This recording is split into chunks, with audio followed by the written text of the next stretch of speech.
Hey guys.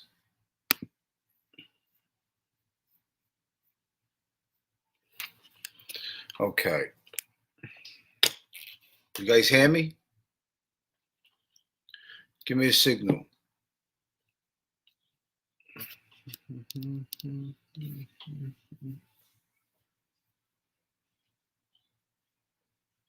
You guys out there? You hear me?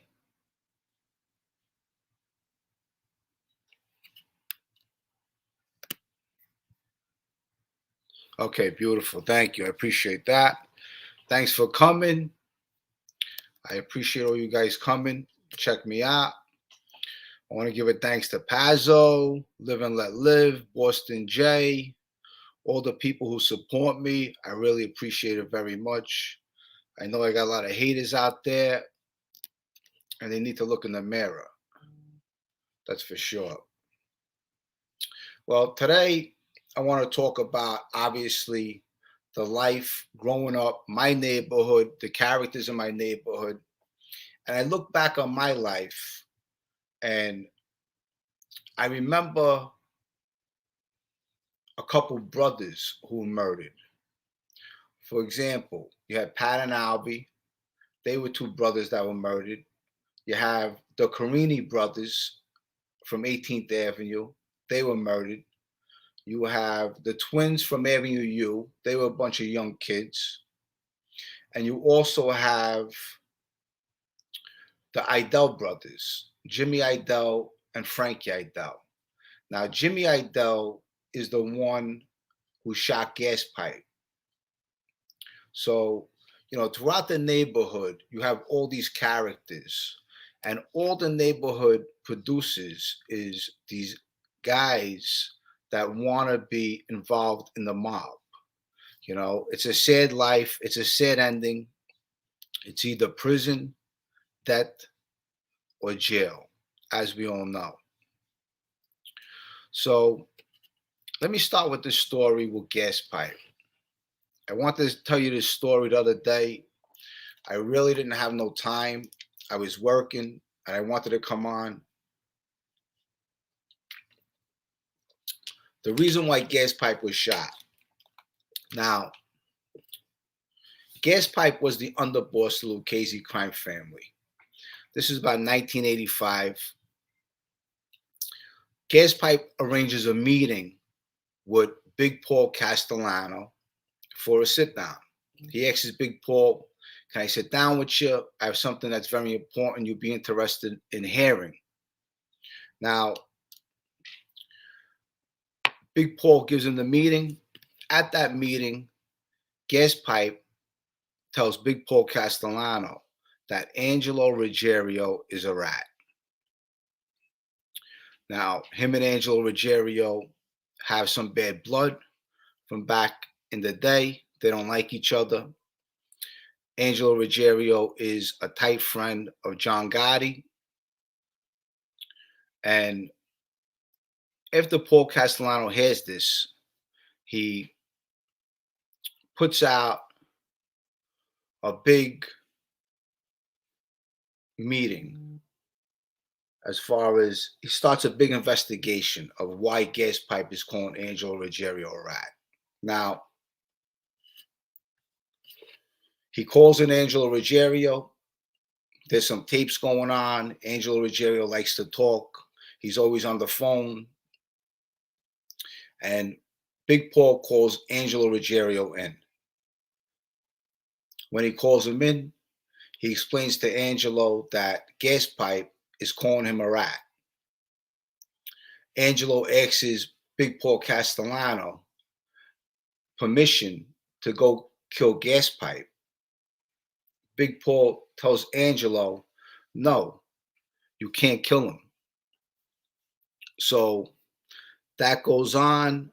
I'm going to fast forward. Eventually, John Gotti, Frankie DeChico, and Sammy, and some other guys in the family end up killing Big Paul Castellano and Tommy Bellotti. We know that story. That's in the history books. John Gotti becomes the boss of the Gambino crime family. Now, when John Gotti becomes the boss of the Gambino crime family, Angelo Ruggiero is very tight with him. So Angelo Ruggiero asks John Gotti, John, can you give me permission to kill Gas Pipe? And John Gotti don't like Gas Pipe, and he gives Angelo Ruggiero the permission. You know what? Go ahead, kill him. I don't like him either. Kill this motherfucker. So Angelo Ruggiero reaches out to a Brooklyn guy by the name of Mickey Boy Paradiso. Mickey Boy Paradiso is a wise guy in the Gambino crime family. He has a couple murders underneath his belt. He has his own little crew. And he calls in Jimmy Idell. Jimmy Idell gets the hit for Gas Pipe. Mickey Boy asks Jimmy Idell put a team together and go kill Gas Pipe. Jimmy Idell puts a team together. He gets 4 guys. He gets Mickey Boy Paradiso's brother, Philly Boy. He gets some guy, Nicky Guido, and he gets some guy, Dom. And they go hunt for Gas Pipe. So when they find Gas Pipe is sitting in a restaurant in Canarsie. He's eating in a restaurant. When he's done, he walks over to his car and he sits in it. As he sits in it, Jimmy Idell rolls over with the 4-man hit squad and starts shooting at him with a shotgun. They hit Gas Pipe, and Gas Pipe rolls over to the passenger side and runs in the restaurant, and he survives the hit. An ambulance comes, picks him up, and he goes to the hospital.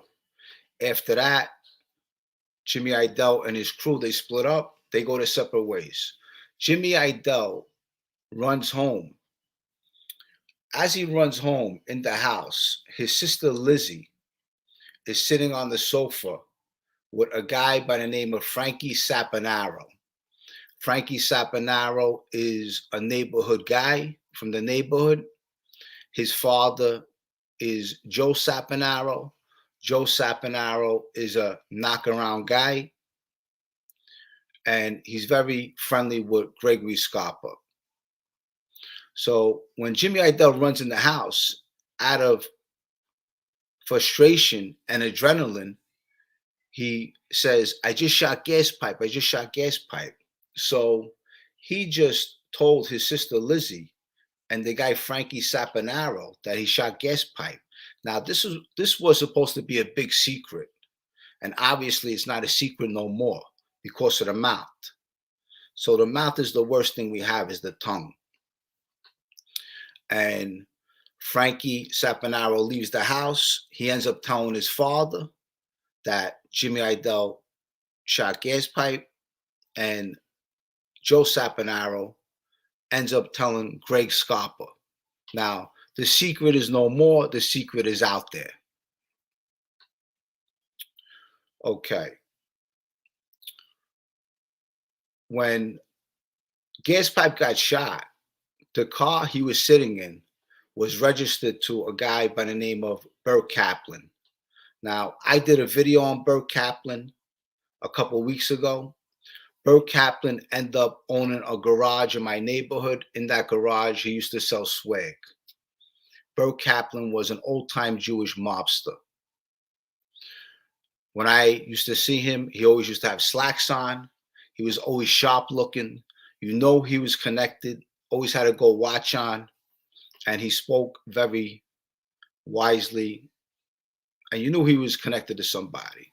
So Burt Kaplan had the connection to the mob cops, and he was very friendly with Gas Pipe. Obviously, Gas Pipe is sitting in a car that's registered to Burt Kaplan, so you put the pieces together. So Gas Pipe reaches out to Burt Kaplan. He explains to him, you know what, let's use the mob cops. The mob cops start looking for Jimmy Idell. They go to Jimmy Idel's house. Jimmy Idel's mother answers the door, and they ask her, "Where's your son Jimmy?" And she says, "He's not here." But he was in the house hiding. Now, this Jimmy Idel was a little bots, crazy, did a lot of crimes in the street. That's how my neighborhood is. A lot of guys have all different ways about them as far as characters. Some guys are murderers. Some guys like to steal. This Jimmy Idel, what happened was there was a rumor on him, and it was true, that he ended up killing his own girlfriend. His girlfriend's name was Annette DiBiase. Now, every time he committed a crime, he told his girlfriend, Annette, what he did. So he was very fearful of her cooperating with the authorities. So he catches a delusion and he ends up killing his girlfriend, Annette DiBiase. So Jimmy Idel has it that when these mob cops come to the house, he has it in his mind that they're there to pick him up for the Annette DiBiase murder. But they weren't. They're there to pick him up for the gas pipe hit. So Jimmy Idel's mother, Betty Idel, says, "No, my son's not here." And she warns her son, Jimmy Idel. One day, Jimmy Idel is sitting in Dyker Heights Park in Brooklyn. As he's sitting there, all of a sudden the mob cops pull up. They ask him, "Hey, come over here." And they put him in the car, they slap him with handcuffs, and they deliver him to Joey Testa and Frankie Lestarino.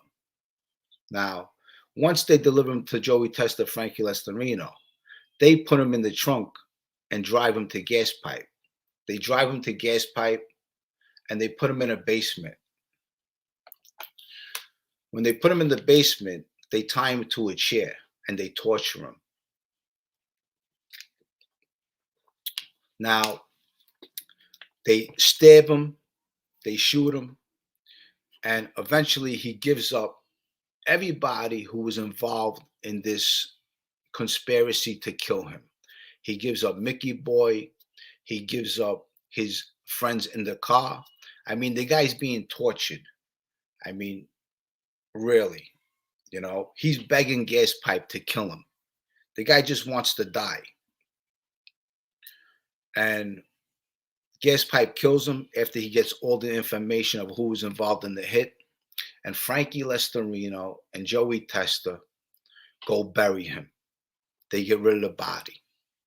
Now, this is the mob for you. And these people are very dangerous. They don't care about your mother. They don't care about your sister, your brother. They don't care about nothing. They don't care what gets in their way as long as they get the job done. And that's just the way it is. So after they kill Jimmy Idel, they start looking for the other guys who was in the car. Because Gas Pipe he just wants them all dead. He wants revenge. That's the way he is. He's a cokehead. He's a mad killer.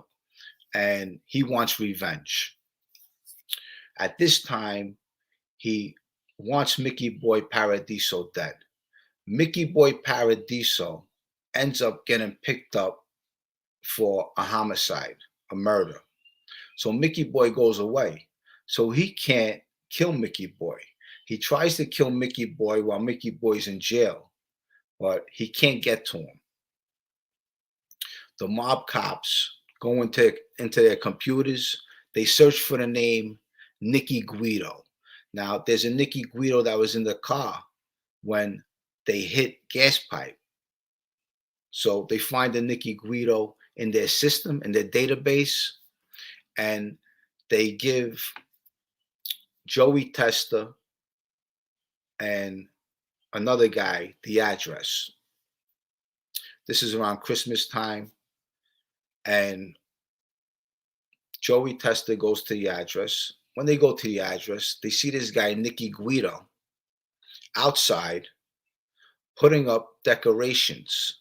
in front of his house, Christmas decorations. Joey Testa runs up to him, shoots him in the head, and kills him. Now, his name was Nicky Guido, but he wasn't the right guy to kill. He wasn't the guy, Nicky Guido, that was in the car. So this is another fuck up hit. They didn't kill the right guy. They killed the wrong guy. So an innocent person just got killed, and a whole family's life was destroyed. So this is the mob. Now,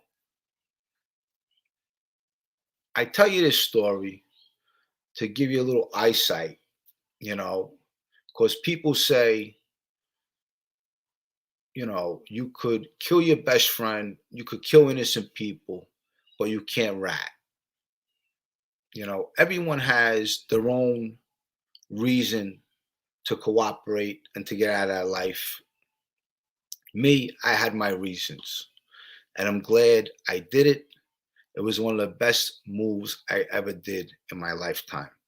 And thank God I did. I have a great supporting family, and I'll never regret it because I got 2 kids out of the deal that I love and adore.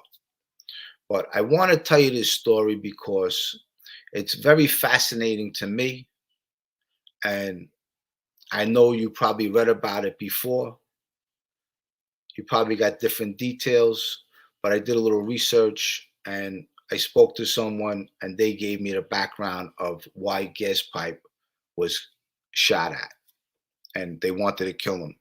But later on, we know Gas Pipe comes forward, he cooperates, he admits to 39 murders. 39 murders. Imagine that. Tell me that's not sick. But that's the modern day mob back then. So I wanted to tell you that story. I wanted to share it with you. I hope you enjoyed it. And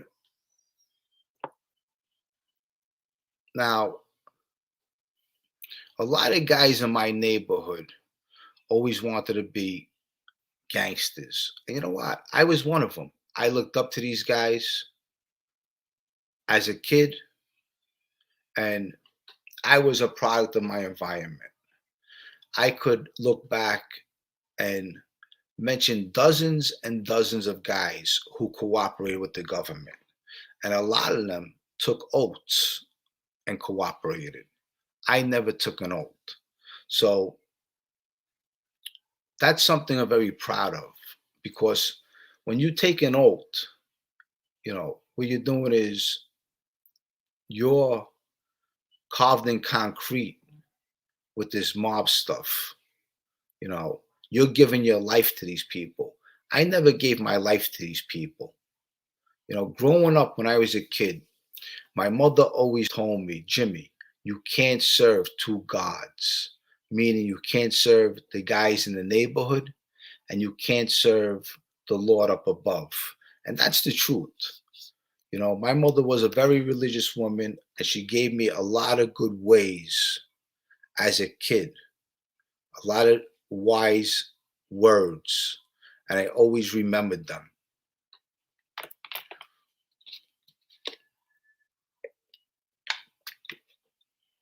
But I want to thank all you guys for showing up today.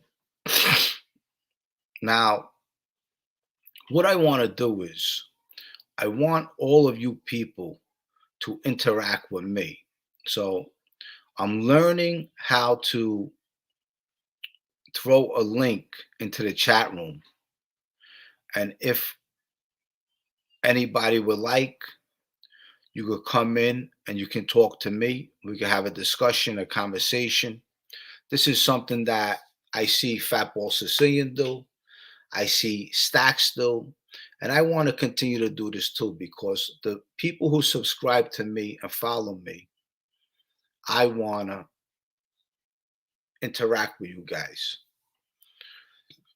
Now, I see a statement over here, Ghetto for Life. Jimmy, do you think Tommy Karate would have protected Paulie G if he never went away?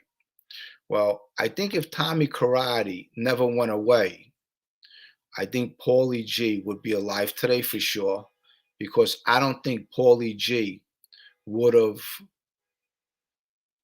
pushed Sparrow. So That's what I think. Did I ever meet Joey Testa and Anthony Center? I never met them before. No.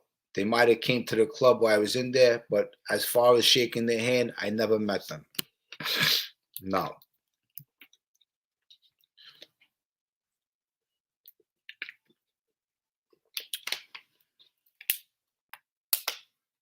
Smoking Tommy, do I need moderators to do this? You know what? I do need moderators for the fact of some people are just losers where they want to screw up your YouTube. So you do need moderators. But I also want to give a shout out to San Antonio, Texas, Military City, USA. I want to thank you for your support and following me and the kind words you always have to say.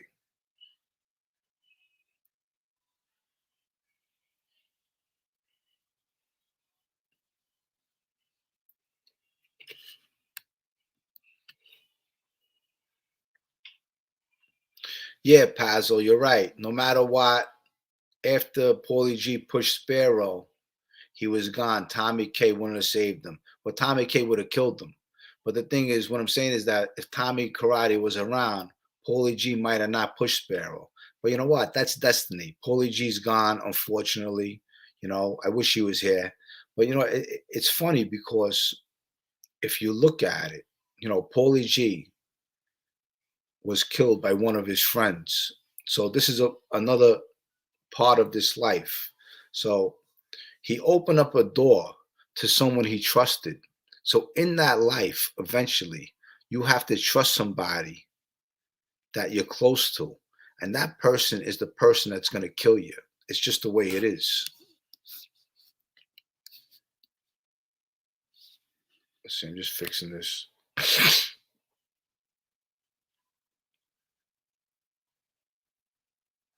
So another thing is, now there was a double homicide in my neighborhood. The Carini brothers. These two brothers were from 18th Avenue. Now 18th Avenue is Cafe Row. You go to 18th Avenue, there's 3 or 4 cafes on every block. Now, over there, the Gambinos are very strong. We know the new boss today is Lorenzo Menino, and I was away with Lorenzo Menino. He was actually a good guy, and that family now, the Gambino crime family, is the Sicilians got a hold of it, and it's strong now. They brought it back in the underground. When John Gotti had it, it was basically a joke. We know John Gotti ran around and he thought he was a movie star. That was his downfall in life. Now, I also want to talk about how, people point fingers and everyone's calling this one a rat, that one a rat. Now, if you were in someone's shoes and you were involved in this, say for example, Sammy. Sammy's one of the big shots on YouTube right now with Michael Francesi. Him and Sammy are the big shots on YouTube. Now, when Sammy was indicted, I don't know if you guys know, John Gotti was heard on over 1,500 tapes. 1,500 tapes.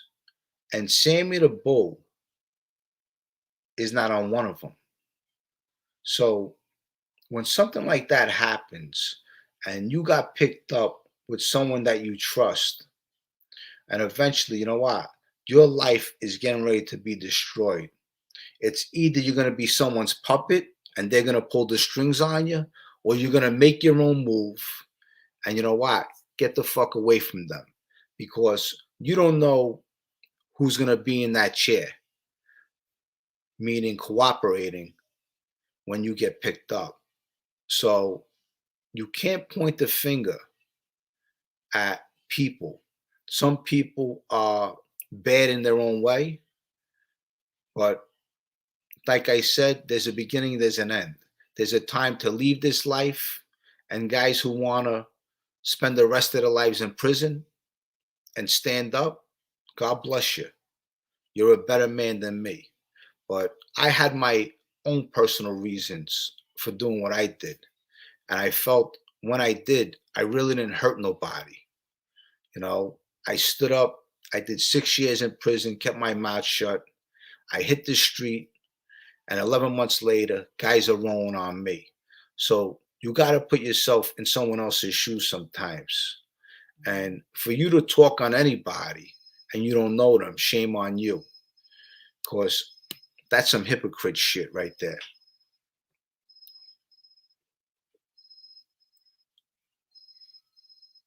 So I'm reading these comments. Jimmy, can you say for 100% it was out on the street when Paulie pushed Sparrow? All right, wacky movie clips. Take part in the hit. You wouldn't have done it. Then you would get clipped. No, of course. If you don't do it, if they give you a hit and you don't do the hit, eventually you're going to get clipped 100%. But if you're going to kill your friend and your friend is a decent human being and your friend saved your life a couple of times and you can live with that, then shame on you. Me, I'm not that guy. I wasn't no killer in the street. I'll tell you straight out. I was involved in a couple homicides. I'm ashamed of it, but that's the life I was living back then. And I'm a grown man now, so I know right from wrong. But what I want to do is I want to throw a link out there, and someone could come on if they want, maybe Gunsmoke, Boston J. You could grab the link and you could talk with me. Let me see if this will work, okay? Right now, what I'm doing is I'm doing a test run. I'm learning this stuff because I want to come on here a little more often with you guys, and I want to interact with all of you.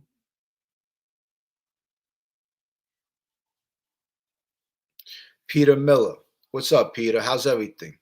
Well, I agree with you. Me personally, if Joe Benanti or Sparrow told me to kill one of my friends, I probably would have gave my friends a heads up and we would have took off. And at that time, who knows? I think Paulie G would have probably ended up killing Sparrow and Joe Benanti. And Paulie G was a little dick-headed. He had big balls, and you can't take back what is done. You only go back and forth. But I got a lot of dead people in my head. A lot of my friends were murdered, and it's something where it bothers me.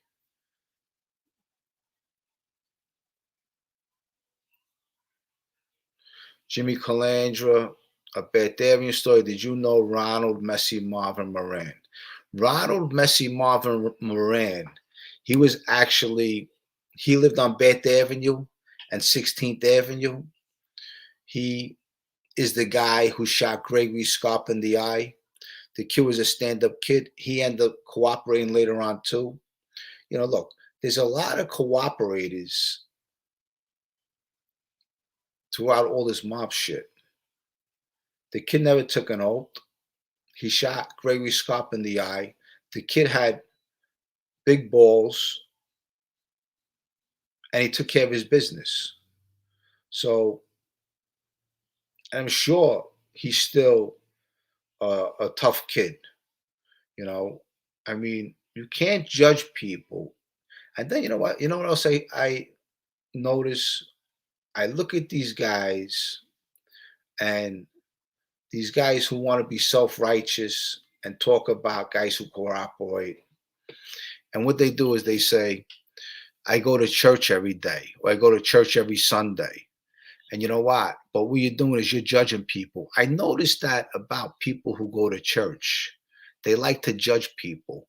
But you know what? That's some hypocrite shit when you judge people. Look in the mirror and judge yourself because you're not perfect. And I would like to know the secrets about you You got these guys who hide behind these screens. They don't want to show their face. They don't want to put up their name. And they're cowards. That's what they are. They're a bunch of cowards. The kid Michael DeRosa is from my neighborhood.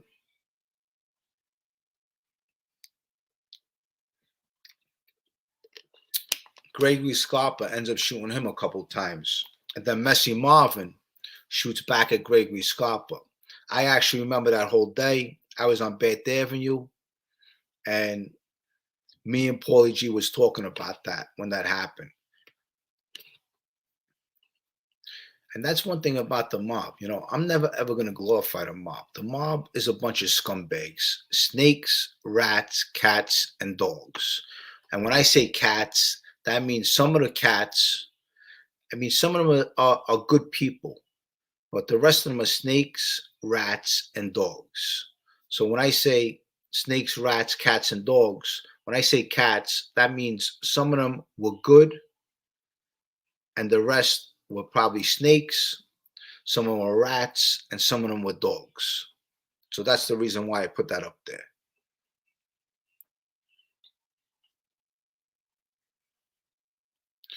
Just reading these comments.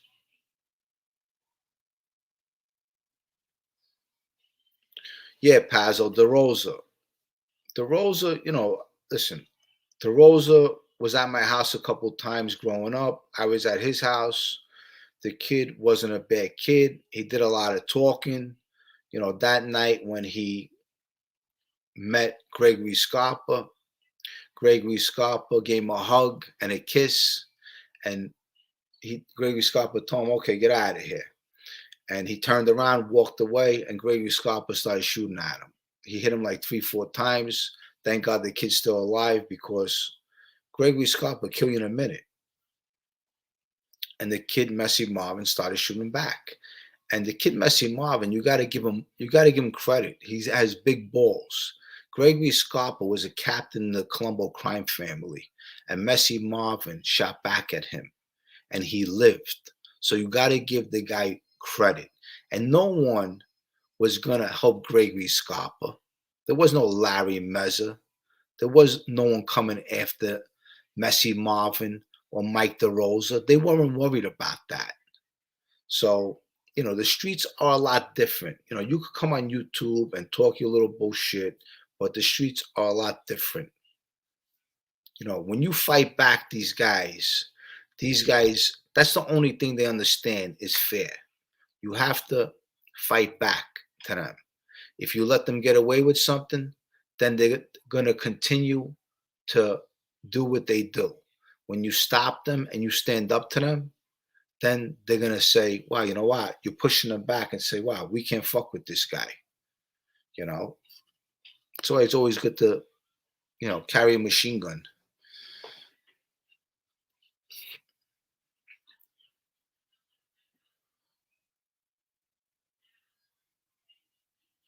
All right, let me see if I can send a link, okay? I'm going to send a link, and somebody could come in and you could chat with me. You could have a conversation, a discussion. Make sure it's respectful. Let's see how this works, okay?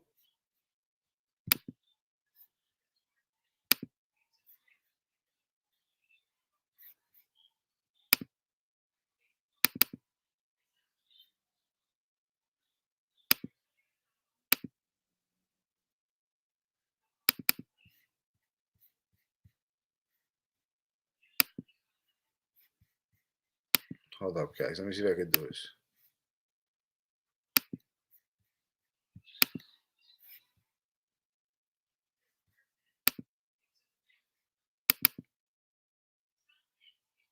Okay, I probably don't know how to do this.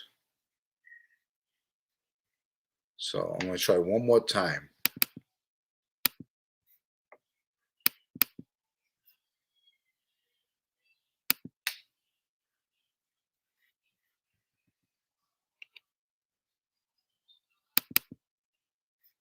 Okay, I don't know how to do this. So yeah, I can't do it.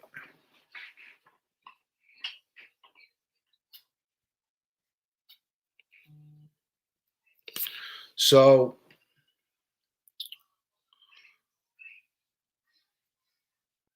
I'm just reading these comments. Now, I wanted for you guys to interact with me.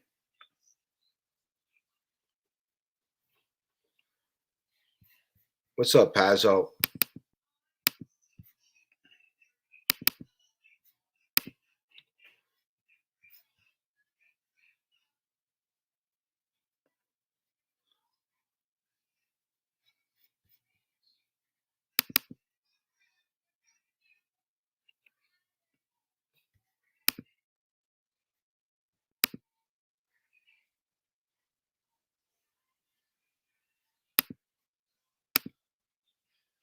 Yeah, I can't do this. I'm sorry.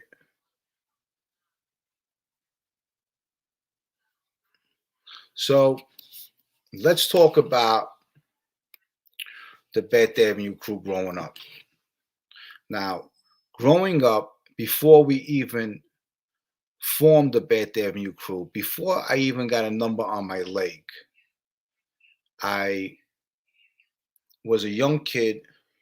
Little Georgie Adamo was the leader of our crew. His godfather was Eddie Lino and Anthony Sparrow. Now, he had two godfathers. Little Georgie Adamo introduced me to this life. I just followed his lead. We were going to social clubs. We would interact with the older wise guys. We would look for their favor. We would do favors for them, whether it was washing their car, whether it was running to a store, doing an errand. And then later, as we got older, it was things as far as throwing a brick through a window, making sure that the neighborhood store owners paid these guys a weekly fee for their protection.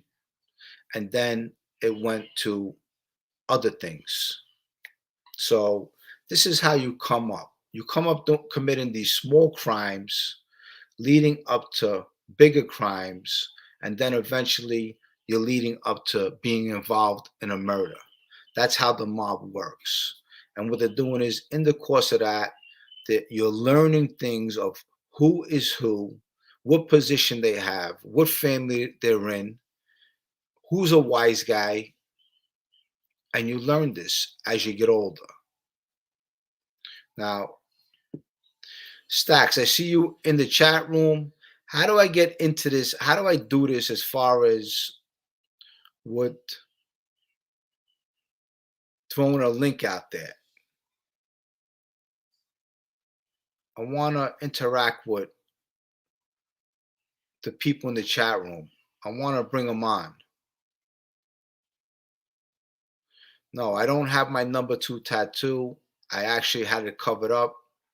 What happened was when my friends got picked up, they got picked up in June, July of 1999. When they got picked up, I got a phone call from Andrew Reynolds. Andrew Reynolds told me, he says, Jimmy, that thing you got on your leg, get it taken off. They found it on Joey, Tommy, and Fabrizio, and the feds have a hard on. They think they're calling it a hit team for the Bonanno crime family. So this is what they called us, that we were a hit team for the Bonanno crime family, because we all had numbers on our legs. Paulie G had a number 1. I had a number 2. So when Andrew Reynolds called me, what I did was I went to Avenue U and West 12th Street. They had a tattoo parlor over there.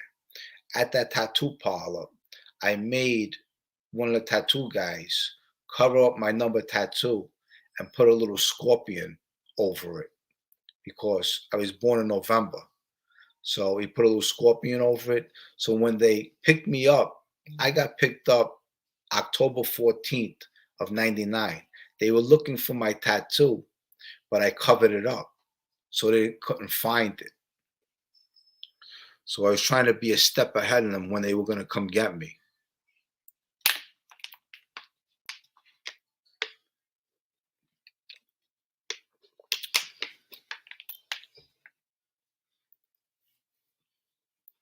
I'm looking at the comments. I want to answer some questions.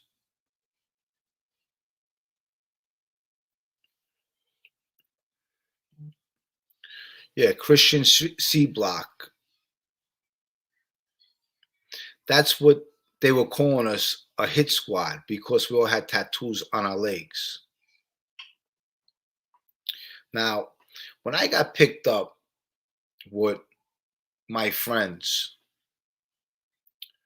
obviously I knew I was going to get picked up. Once they got picked up in June, July, I knew eventually my day was coming. So when they came for me, I was living with my girl Lori in Staten Island, the end of Staten Island. We had an apartment together. And I got home 98 of November, and my parole officer wanted me to be home at 9 p.m. And I said, 9 p.m. I said, that's not happening. He said, well, all your crimes were committed after 9 p.m. And I said, well, listen, I just came home. There's no way in the world that I'm going to have a curfew. That's not going to happen. And I defied him. And I told him, it's not going to happen. I'm going out. I'm spending time with my family, my friends. I've been away for 6 years. And he tried to make me stay home. And I beat him. And I said, no, I'm not doing that. Then my parole officer came one day. He called me from outside. And he said, Jimmy, I'm outside. He said, could you come out? And I knew something was up. I was waiting to get picked up. And as soon as I opened up the door, I had about 30 federal agents just rush me, bombard me. And the funny thing was is that I had 30 pounds of weed in my refrigerator. And I had a 38 in my refrigerator. And they didn't go in my refrigerator. As soon as they grabbed me, they were out the door, because I don't think they had a search warrant. They just had a warrant to pick me up. So they just picked me up, and they were happy just to have me. And everything else was left in the house. And then at that time, I had a friend of mine go by the house, pick it up, and get it out of there. But this was the life, I was living at that time. When I did my first bid, I was 23 years old. I got picked up for a bank robbery. Actually, my first bid was 19 years old. I did 90 days in Rikers Island. I ended up doing 60 days. I got 90 days. I did 60 days. I had an assault charge. I beat up some guy, and the judge gave me 90 days. I actually used Al Roney. Al Roney and the judge used to go to the shooting range together. And he got me 90 days with no probation after that, no parole. You do 60 days on 90. I said, you know what? I'll take it. And I was 19 years old. From Rikers Island, they sent me to some other prison upstate. You go from downstate to upstate. They shave your head. And it went by fast. And I used to fight with everybody. And when I was a kid in the state facility doing my 60 days, I had these guys, they say, wow, look at this guy, he's Gotti. And they used to call me Gotti. And I used to get comic books sent in. When you're doing a state bid, you get a 30-pound package, you get your clothes sent in. So it wasn't that bad. And it went by quick. When you're only doing a short time, everything is fun and games. So, that's the good part about it. But when you're doing a long bid, say 25 to 50, that's when things get serious, because now you're not going to see your people. If you have family, you're not going to see your family. So, but the thing is, look, this is what it comes down to. The mob is a bunch of snakes, rats, and dogs. You got a few guys, I'll call them cats. So again, this is the reason why I said that. Snakes, cats, rats, and dogs. But the mob's no fucking good. 100%. They're no fucking good. So there's nothing good I could talk about the mob. That's for sure. When you're in that life, all they're trying to do, every crime family wants to be better than the next crime family. All these criminals are engaging with each other, and a lot of them despise each other. A lot of them don't like each other, and some of them even take sneak shots at each other, meaning they'll try to sneak you. If they could sneak you with no one else knowing about it, they will.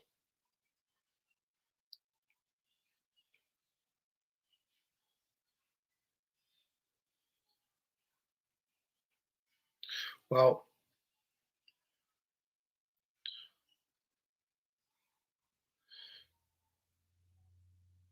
Live and Let Live says, can you tell us about Chris Paciello? Well, you know what? Now, when I met Chris Paciello through Gerard Bellafiore.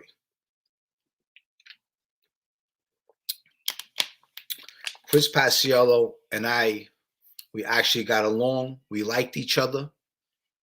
He was a big kid, stocky kid. He was a tough kid from Staten Island. I met the kid Lee DeVanzo. Now, the new Springville boys,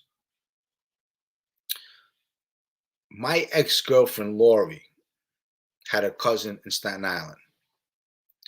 And the cousin married a Springville boy. And I got along with him. And I knew a couple of these new Springville boys, and they were also on record with the Bonanno crime family. They were around TG. TG at the time was a captain. He moved up to a consigliere. But the new Springville boys, I committed some crimes with them. I would go out to clubs with them. I remember going out with the kid Lee DeVanzo and Chris Paciello, and they were a little bigger than me. When I used to go out, I always had a pistol, a blade. I walk around with a bulletproof vest. I remember one time, Chris and Lee always used to fight with the bouncers. So, and they were big kids. They were tough kids. Lee DeVanzo and Chris Paciello, they were pretty tough kids. And they would hit the bouncers. They would hit them bang with shots. These bouncers were big guys, and they would go right down. So Chris and Lee, they were tough kids, 100%. And I would be there, and I'd be getting a shot in and kicking them and stuff like that. But this is the way of life we lived, and we thought it was cool. And I got to tell you, looking back, was it fun? Absolutely, it was fun. I could say it was fun because I survived it, so I could talk about it. But it was something, it was an experience of life. Would I want to go back to that time? No, I wouldn't want to go back to that time because we grow in time. There's a lot of my friends that aren't here no more. And fortunately for me, I got a second chance in life. And I want to do something with it. But there's a lot of things growing up that when my book is done, you will be reading about. There's some stuff I honestly don't want to talk about because I want you to read about it. So I don't want to give you every detail of all the crimes I committed because I want to keep some stuff mystery for when you read it. I want you to say, wow, look at this. He didn't talk about this and he didn't talk about that.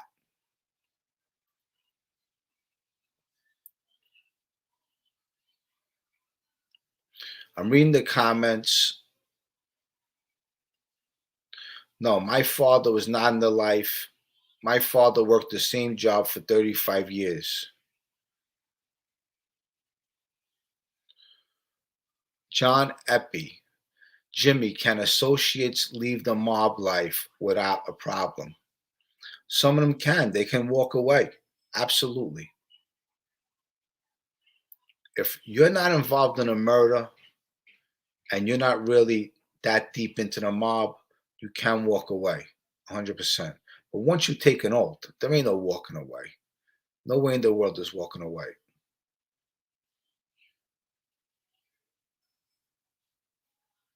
I'm just reading the comments over here.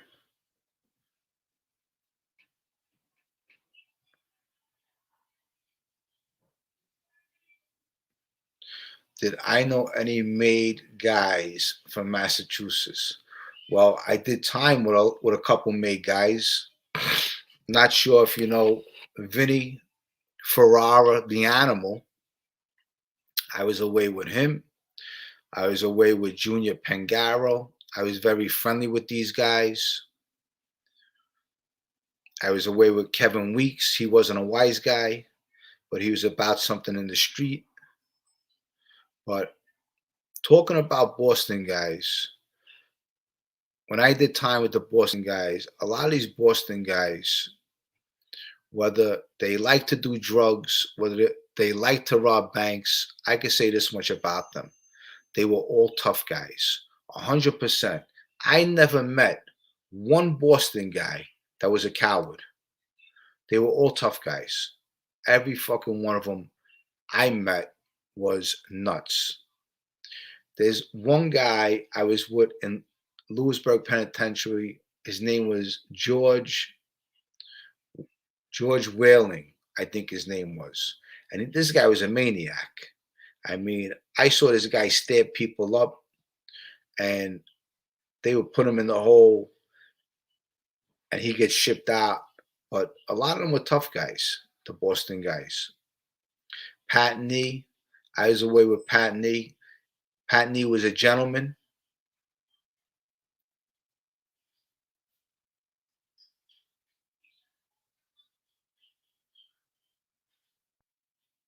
Smoking Tommy. Do you think Tommy Karate would accept a visit from you? No, he wouldn't accept a visit from me. He could never accept a visit from me. I'm going to tell you why. Because Tommy Karate is doing a life bid, and he would never ever want that on his record that he accepted a visit from me. But you speak about Tommy Karate. I just got a phone call maybe 4 or 5 days ago from someone that actually talks to Tommy Karate. And I was on the phone with the guy for over an hour. And he said, Jimmy, he says, I'm calling you because, your name came up and, Tommy always did the right thing by you. And I said, listen, I said, who are you? He explained who he was. Tommy calls him twice a month. And Tommy's doing 7 life bids. 7 life bids. So Tommy has to die 7 times before he's even eligible for parole. And the guy told me, he says, Jimmy, whatever you do, don't talk bad about Tommy because Tommy helped you out along the way. And it's very truthful. Tommy did help me and my friends out along the way. I'm going to tell you why. I'm going to explain this to you. See, when you're in the street and you're fighting the monsters, you're going to need to be a monster, and you're also going to need a monster behind you to fight the other monsters. And Tommy Karate was our monster.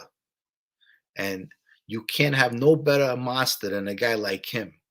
Because when that guy spoke for you, the other wise guys listened.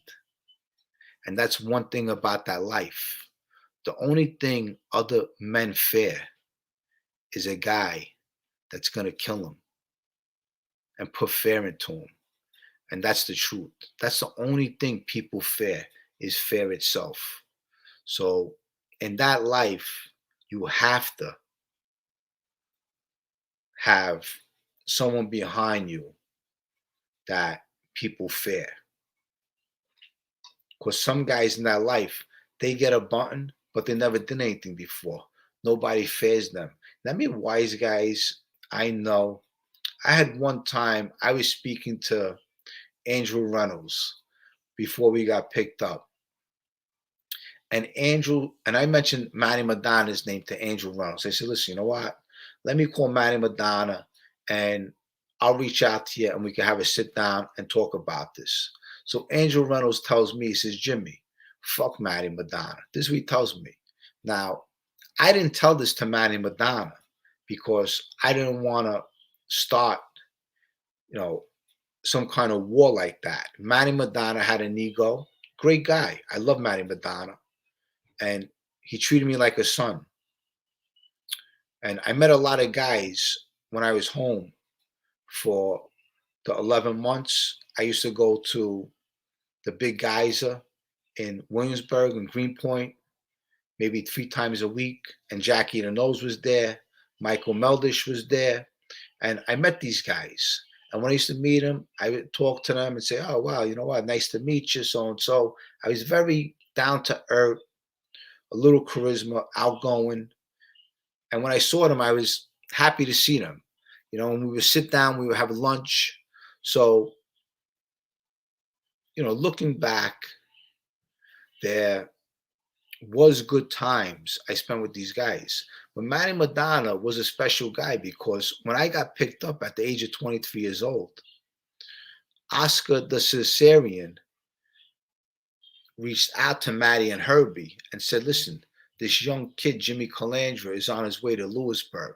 Do me a favor, look out for him. And they looked out for me, you know, and Manny Madonna sat me down in Lewisburg Penitentiary and he would go over homework with me. If I had to do an essay, he would explain to me, when you do the essay, make it personal. And that's where I got my GED in Lewisburg Penitentiary. So, you know, I signed out of school at the age, well, I'm not sure what age. It might have been 16, 17. But we never went to school at a certain age. Like we were cut out. And I signed out of school in Lafayette High School, 9th grade. I'm not sure if I was 15, 16. I'm not sure. But I would rather go to work at that time than go to school. But today, of course, I recommend all kids go to school. Don't sign out. If you don't like school, then take a trade and become something with your life. Because you definitely have to make money to survive in this world, and you have to be something.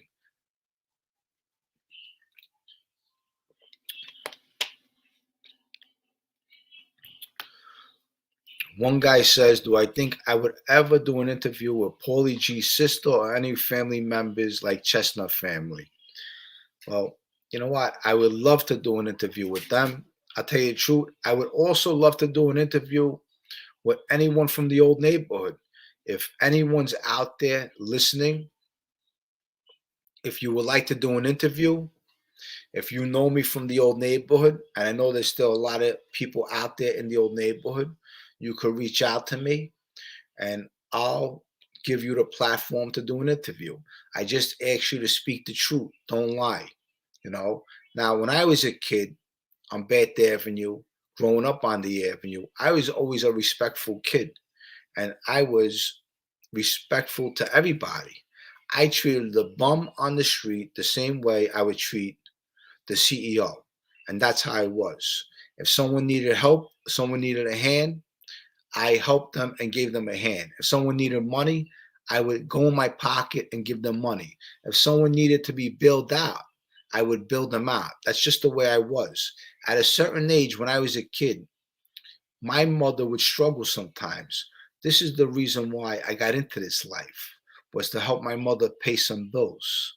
And I was infatuated with the life 100%. I loved being around these wise guys. You know, Frankie the Chico was a great guy. Growing up, Anthony Sparrow was a nice guy.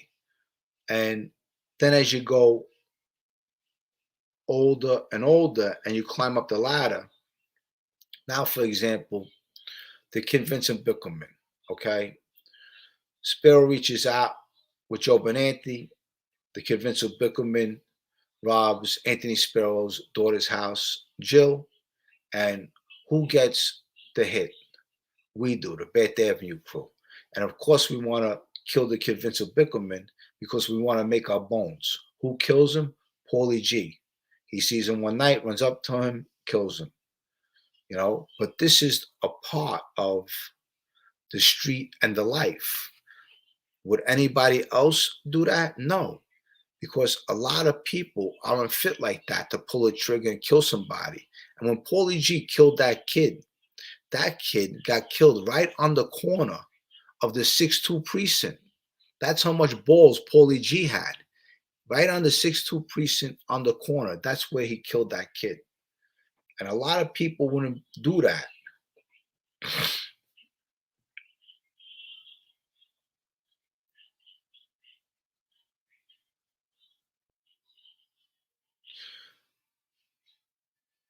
Ultra testosterone. I don't know what guy you're talking about. Do you think Tommy Karate would have killed Paulie G if he was not in prison? No, he wouldn't have killed Paulie G. If Tommy Karate was home, in all honesty, I think Paulie G would be still alive. He might be doing some prison time, but he'd still be alive. I'm going to tell you why. See, Paulie G was from Bay 23rd. I grew up on Bay 16th.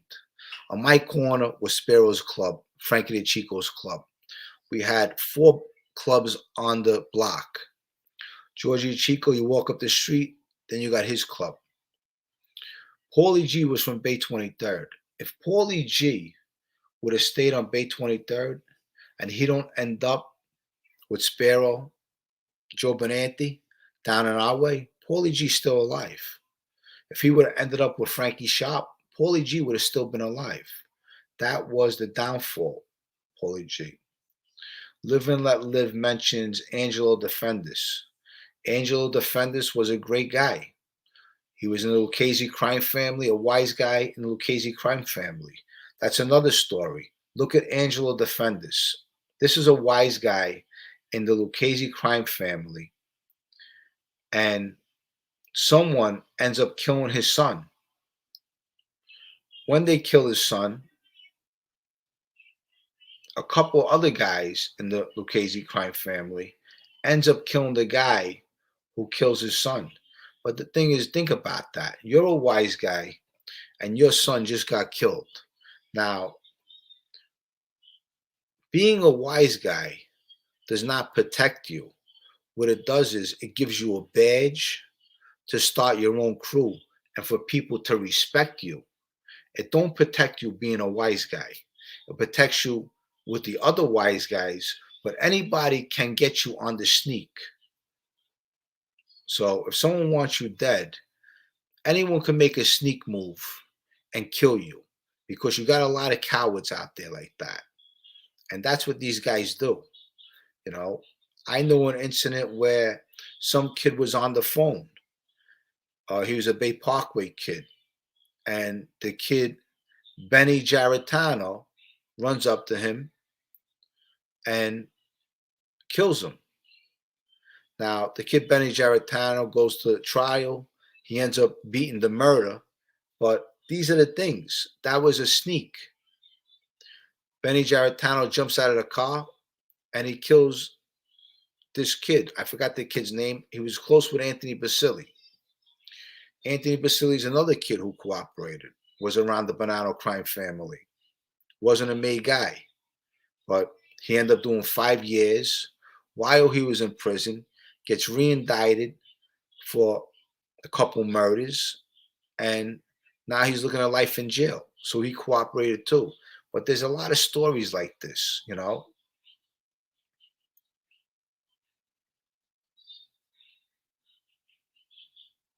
I can tell you. Let me see.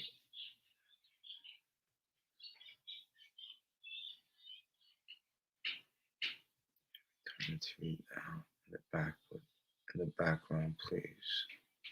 Turn the TV down in the background. Oh, that's actually upstairs. Cal, lower the TV a little, please. Lower the TV. That's my daughter's TV upstairs. They're upstairs.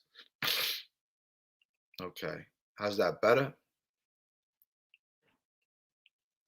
No, I never hung out in Florida. Did you ever hang out in Florida? No, I drove to Florida, but I never hung out in Florida. Never. I spent some time there, but there wasn't no crimes I committed in Florida. I was a New York, Brooklyn guy. Yeah, those are my kids. They're on their iPads, my kids right now. So if you hear that, those are my children.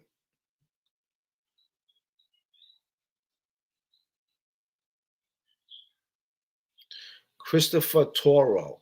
Now, he asked me a question. Jimmy, do you remember the twins getting dumped on West Fifth Street? Of course I remember those twins. Now, those twins, they were friends with my cousins and my brother John. That happened in 1999.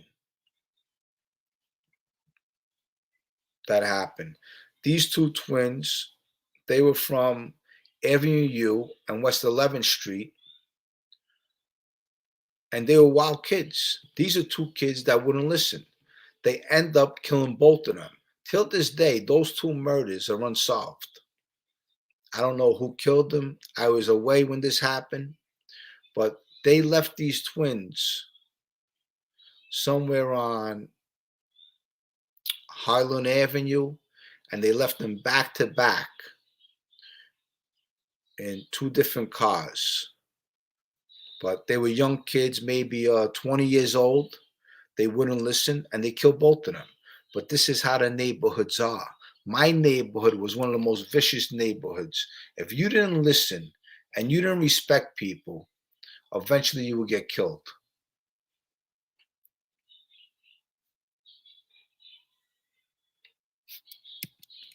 Callie, lower it, please. Whatever it is, something. Well, I'm hearing something.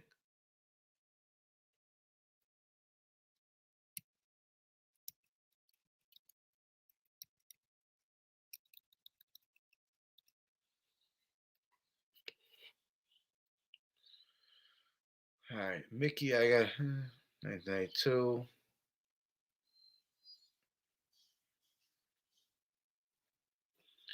Let's see this comment over here.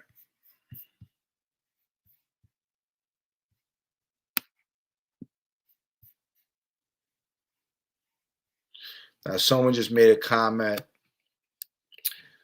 Now, look, guys from Brooklyn were very tough.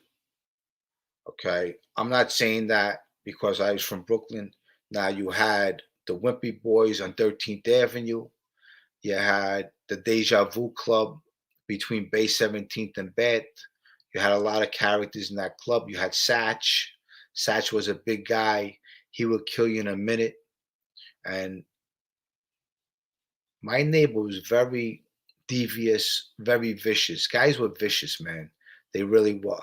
And when I was a kid, I was always told, don't get in anybody's car because you get in someone's car, they take you for a ride, they pop you, they kick you out of the car, and you know what? Then you don't know who was involved in this. So you had to be very careful whose car you got in.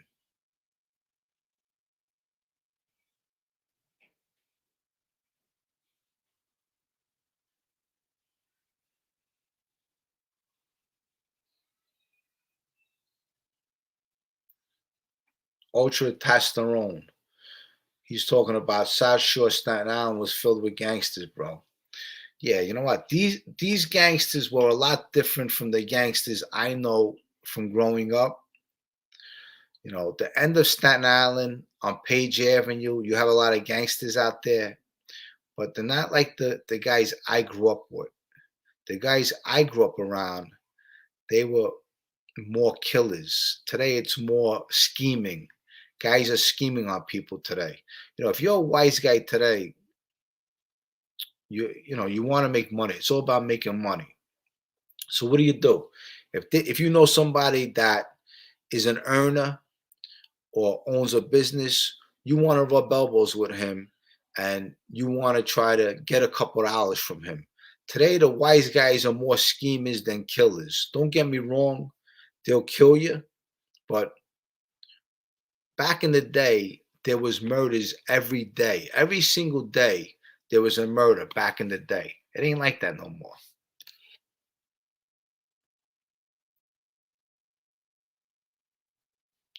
Wendy Johnson at Jimmy, was Dominic Montiglio the real deal? OG. Dominic Montiglio was definitely a real deal, 100%. Absolutely. His uncle was Nino Gaggi. He, I don't know too much about him. He definitely probably went on a piece of work with the Roy DeMeo crew. He was friendly with them, but I would say he was definitely the real deal. He was no punk. I know he just passed away recently, and I had a couple conversations with him sometimes. Sometimes me and him would argue. He would text me, I would text him back. And, sometimes we got along and we had some good conversations. Was Roy DeMeo the real deal? Roy DeMeo was a stone cold killer. I mean, guys like that, you're killing for the family. Then eventually the family has to kill you. So that's a prime example. If you look at these guys, I just want to show you. I'm going to give you an example. Look at Roy DeMeo. Look at Paul Castellano. Look at Frankie DeChico. Okay? Paul Castellano gives Frankie DeChico the hit to kill Roy DeMeo. Frankie DeChico takes care of that hit. He makes one of his own friends kill Roy DeMeo. Roy DeMeo's friends, Joey Testa, Anthony Senta. They end up getting rid of Roy DeMeo. They put him in the trunk. And then later on, Frankie DeChico sets up Paul Castellano. And then later on, as we know, Frankie DeChico gets blown up. So it just goes to show you, look at this life. Just look at it. Think of this life how it is. It's pretty insane and it's pretty crazy.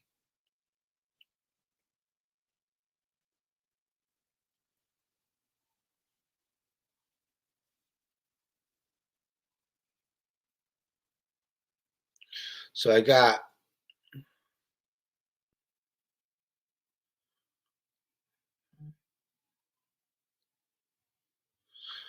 Italians consider white people. No, Italians are not white people. No way. Italians are not white. Jimmy, did you know Jimmy Frogs Galleon? Come on. Of course I know Jimmy. Jimmy's out there now. Jimmy Galleone is a wise guy with the Casey crime family. Look, all these guys today, you know what the big money game is out there today? Drugs. All these guys are involved in drugs. You tell me who you hang out with, and I'm going to tell you what you do. If you're hanging out with a guy like Albert Slavin, right away, I know you're selling drugs. Just the way it is. Albert Slavin's been selling drugs since he was a kid all his life, and he's doing the same thing. Anyone from the old neighborhood, if you're still in the neighborhood, you're doing the same old thing. You're sitting in a bar, you're probably a drunk, you're probably doing cocaine, you're probably selling cocaine. Anyone from the old neighborhood is doing the same old thing. Now, I had a friend reach out to me, and he calls me every so often, and he says, Jimmy, he says, I miss you so much, Mink. You were the best. You were always there for me, and I always trusted you. I know you would never have killed Paulie G if they gave you the hit. And I don't want to mention his name, but I said, yeah. I said, you know how I was. He says, Jimmy, he says, please. He said, you were the best. You were stand up. And he tells me, he says, Jimmy, he says, I want to see you. Now, this is the thing. And I invite him all the time. I text him. I say, whenever you're ready to see me, we could go get lunch. We'll get some pizza. We could go to Manhattan. We take a ride to Jersey. Whatever you're comfortable with. Now, these people in the neighborhood, what they think they could do is that they could barge into other people's lives and tell people who they can talk to and who they can't talk to. This is what is wrong with the old neighborhood. These people have the audacity to tell other people who they could be friendly with. These people are scum of the earth. They really are. So they want to control other people's lives. That's why you have to have the balls to take control of your own life. We're all going to be here only for a little while. We're not going to be here forever.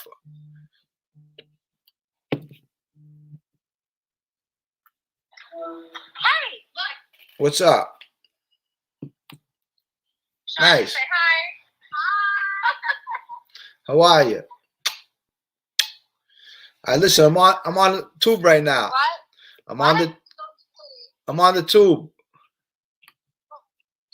I'm on YouTube.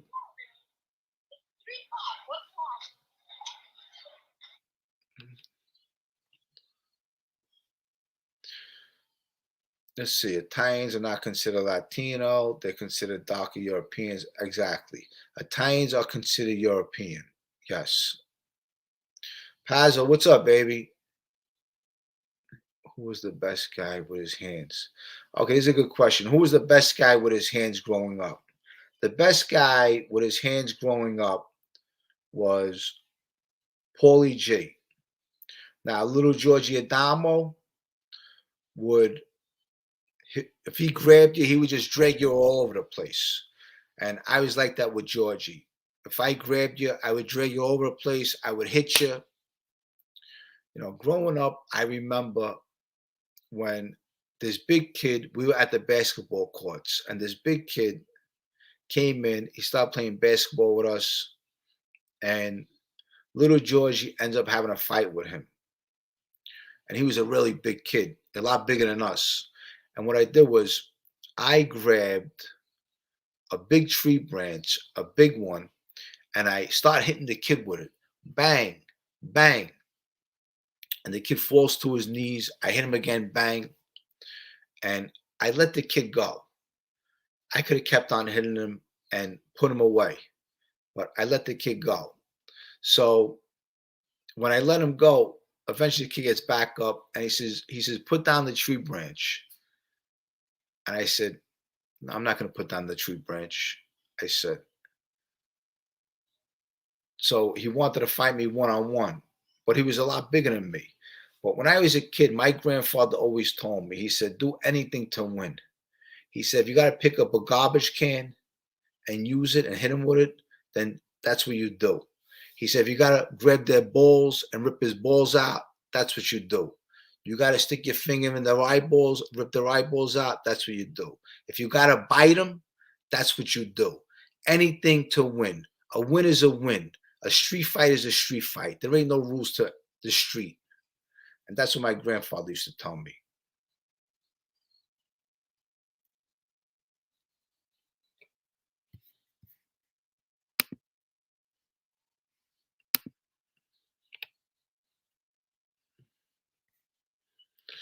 I just knocked some guy out of the box over here. I kept on mentioning somebody's name, a stupid, a goofball. Kept on mentioning his name. I was like, who the hell is this guy? Tony the Night Owl. Let's see this guy. Yo, Jimmy C, Philly in the house. God bless you and the fam. Well, thank you. God bless you too.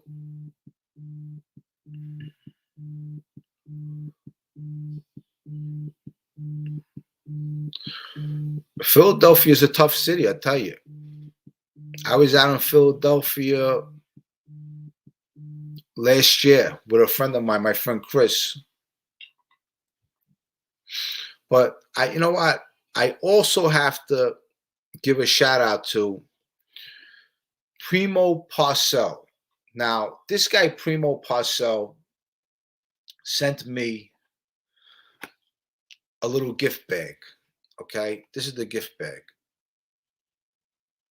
Okay, Primo Parcell. He sent me a gift bag. Now, in this bag, Primo Parcell has an IG account and a Facebook account, and you got to go check him out. He sent me a gift bag with this in it. Let me open this up, show you what's in it. Now, check this out. Look, this is what Primo Parcell sent me. This way you know. See this? Here. Okay. Those sparkles in it. You see that? Anyway, this is what he sends me. Primo Parcell. Anyway, some weed in there, right? And he also sends me a jumpsuit with a nice design on it. But go to Primo Parcell, check him out. He's pretty cool. And he has little 8s like this where you order them and he sends you a jogging suit also. I don't know what he charges. I think he charges maybe $200-300. Not sure. But I gave him my address and he sent me a little gift bag. But it was pretty cool. So Primo Parcell, go to his IG, and he has a Facebook account too. Check him out. I owed him that shout out.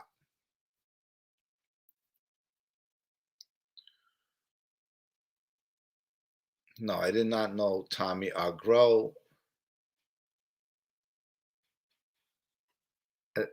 Look, marijuana to me is not a drug. Okay, marijuana is a legitimate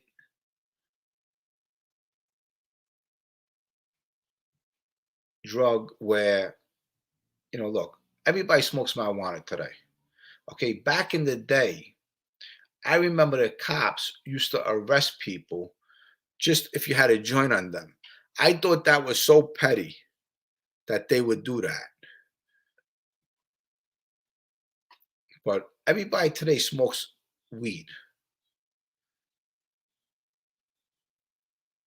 And this is the thing.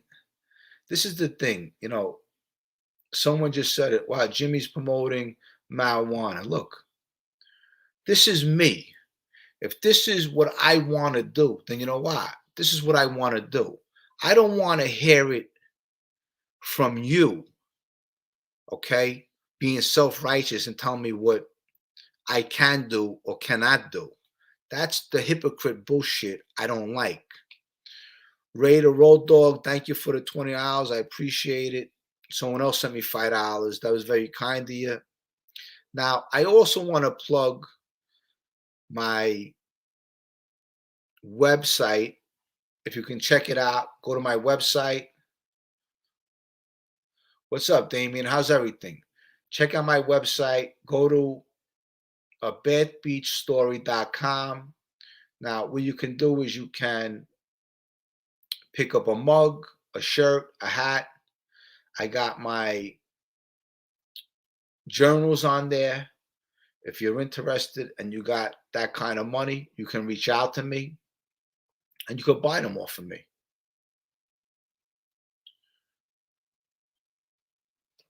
Now, you see, this is the part I don't know, like how you touch one of these things. Oh, and you can show right there. Richard Champion. Thank you for the $4.99. So, you see, I'm just learning from this. So, it's pretty cool.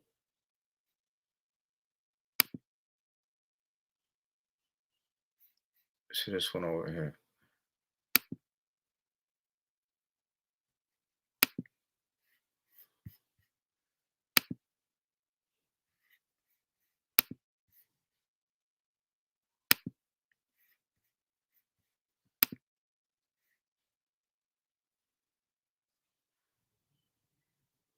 Thank you, Damien. I appreciate that.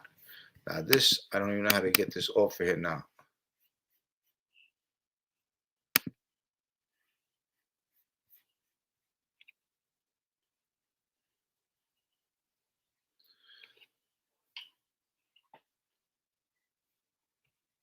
Okay.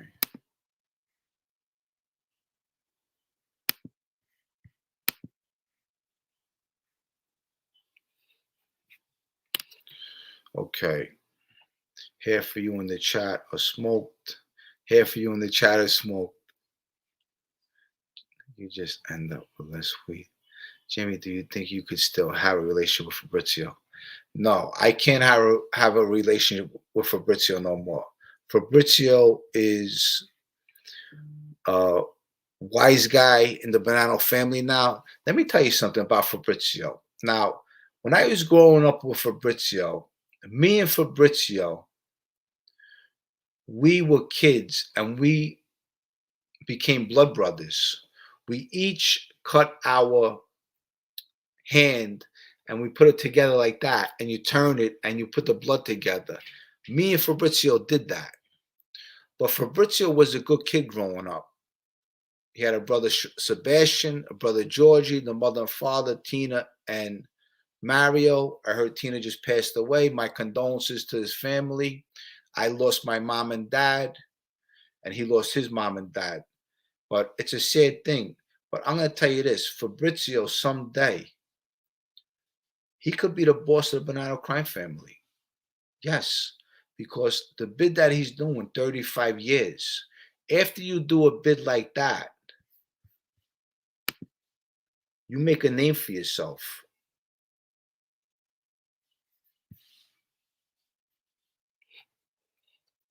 So someday Fabrizio could actually be a boss. That's 100%.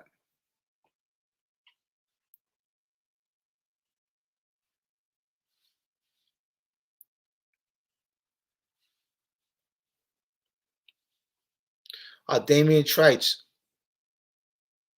were you introduced to him?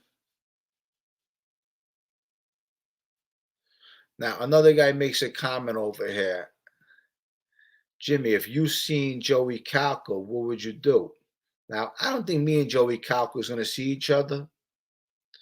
You know, Joey's in Florida. I'm in New York. And obviously, I don't like Joey. You know, Joey's a backstabber. You know, Joey told me the story about when him and Tommy Reynolds went to go kill Paulie G.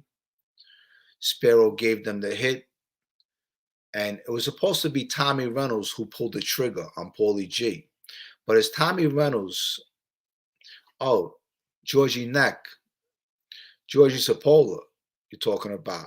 Damian Trites, Georgie Neck. Now, Damian Trites, I can tell you this much. Now, I used to be very close with Georgie Neck. I might still have some letters from him. But Georgie Neck was one of the biggest manipulators I ever met in my neighborhood. But Georgie Neck taught me a lot in prison and in the street because I used to walk the track with him. And that's when you find out a lot about a person when you do time with them. But he was a serious guy. He was one of Gas Pipe's main guys. And he'll kill you in a minute, 100%. But it just goes to show you that when you have a gun, it's very easy to kill somebody and be a tough guy.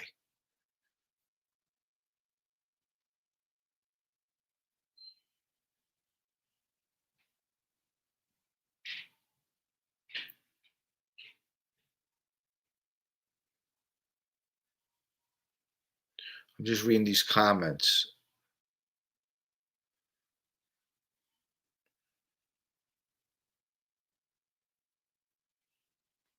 El Principal. Nah, Fabrizio won't leave the life. After you do 35 years in jail, now a 35-year bid is doing basically 30 years, right? You got to do 30 years on a 35-year bid. So Fabrizio's going to come home, okay? They'll bump him up to a captain, and then eventually the kid might even become a boss because doing 30 years in prison, that is big in the underworld. It just goes to show you that builds a lot of respect. Peter Miller, thank you for the $4.99. It's very kind of you.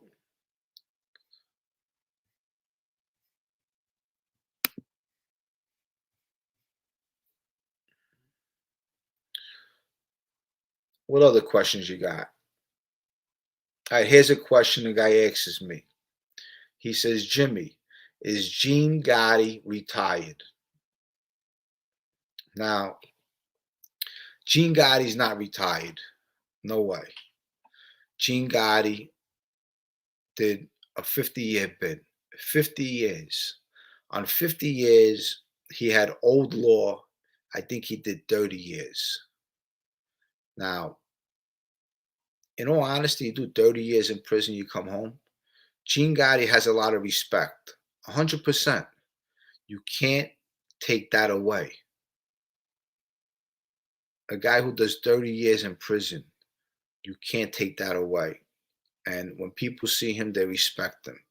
But he's not retired. He might still be on paper. So he's underneath the radar. He has to be very careful who he socializes with. But the last time I spoke to Gene Gotti, I was actually in Russo's on the Bay at my friend's wedding. And the guy from Russo's on the Bay is actually with Gene Gotti. He's on record with Gene Gotti. And the guy came out of his office and came looking for me. And Gene Gotti knew I was going to be in Russo's on the Bay that night. And he hands me the phone. And I'm talking to Gene Gotti. I said, Gene, how's everything? But that's the last time I spoke to Gene Gotti. I actually have a photo of Gene Gotti. If I could find it, I have boxes of photos where he gave me a photo before he left the prison to my friend Jimmy C, but I have to look for it.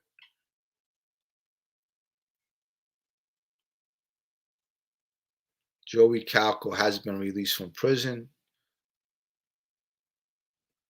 Larry Ben, do I ever visit my friends in jail? No. This is the thing, Larry Ben. Look, that life for me is over. So, like my friend Willie, he was doing 13 months in prison in Florida. I end up bailing him out. It was the bill was a decent amount of bail. So I wanted to bail him out and I wanted him to fix his life. And right now, that's what he's doing. He has a little place of his own. He just got a job and I'm happy for him. So it's one day at a time out here. That's how you got to live your life, one day at a time. You have to get through the day and just do the right thing.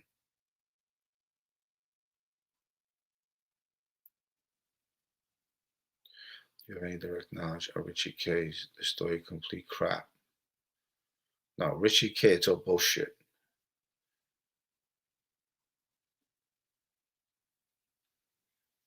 I'm just reading these comments. Gunsmoke, what's up, baby?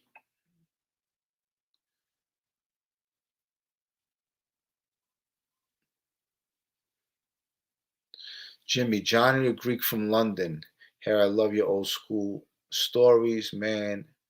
And you don't take shit from the idiots. But you got a lot of idiots out there, tell you that. But this guy is a pretty good one right here. Anthony Frizone, $50. You know what? You really don't have to do that, but I appreciate it. That's very kind of you. Anthony Frizone, thank you. I appreciate that. Thanks for the love.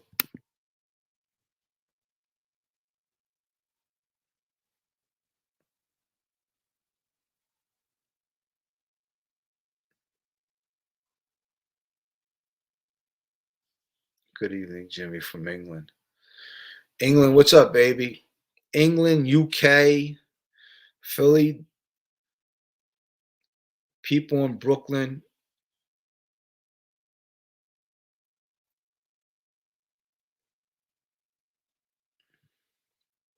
Let's see what this guy says. Jimmy, I recently saw something on Mikey Flat Top. I don't hear his name. Mikey Flat Top. Mikey Flat Top is staying underneath the radar. And, that's what he wants to do. He's more like a family man now. He's a businessman. He don't want nothing to do with this YouTube stuff or this underworld mafia garbage.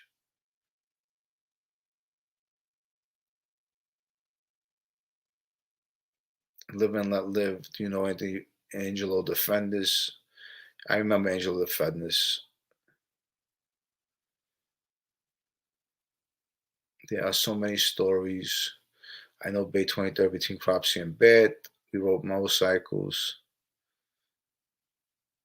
Need a place to eat in a Little Italy. What's your restaurant pick? Just don't go to Umberto's. You might get whacked. Let's see. Let me give this guy a shout out. To Ray Ray the Road Dog, $5. Thank you, Uncle. Will you come and speak to my kids and my young men of character club in my school? 100%, anytime. Where's it located? Let me know. Absolutely.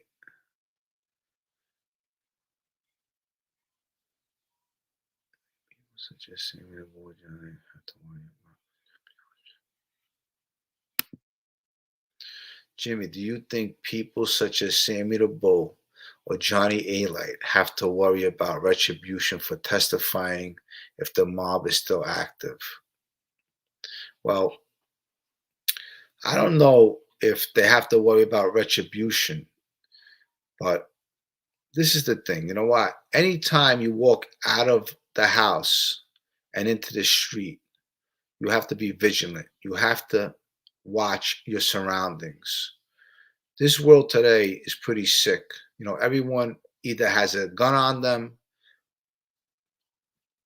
or a knife, and you have to be very careful. So, whether you cooperate or you don't cooperate, you have to be careful. You know, Sammy the Bull is a big name. So, of course, he has to be careful 100%. And he ain't no dummy, I tell you that. But anybody, even if you don't cooperate, you have to be careful once you leave the house. Anything can happen when you're out there. That's for sure.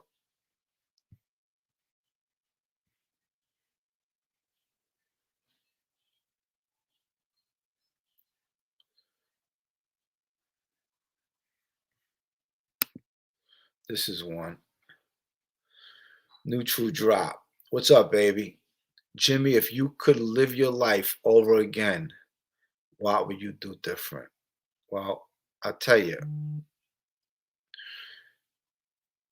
what I would do different if I could do this all over again. I'll tell you this much. I wouldn't fall to the street. That's one thing I wouldn't do. I would probably take a trade, stay in school more, and spend more time with my mom and dad. That's what I would do because, looking back, I miss my mom and dad. I really miss them a lot. I lost my father at the age of 59. He was 59. He got cancer. I had to say goodbye to him over a phone. And I lost my mother at the age of 64. So I have some really good parents. My father was a hard worker. And my mother was a God loving person. But that's what I would do different. I would spend more time with my mom and dad, and I would give them more hugs. So that's the answer to your question. Ghetto life. Jimmy, did you ever go to a strip club, Wild Wild West in Sunset Park? I did. I know exactly what it is. That was a while ago, but a long time ago.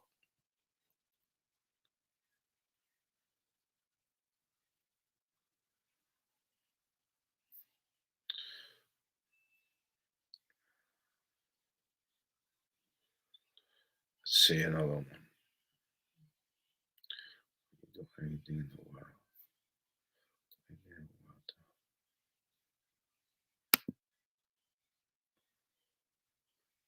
This is a good one. C note. Jimmy, would you do anything in the world to hug your mom again? Absolutely. 100%. My mother was like such a good person, man. It's crazy. see this one. Jimmy, did you have any people in Vegas or Atlantic City? I know some people in Vegas and I know some people in Atlantic City. I was just in AC a couple weeks ago. Had some fun. But, every so often I like to gamble. I like to take a chance. A man who never took a chance never had a chance. That's what an old wise guy once told me. A man who never took a chance never had a chance. Shout out to Glasgow, Scotland. Mark Howelson. What's up, baby? I hope everything's well over there.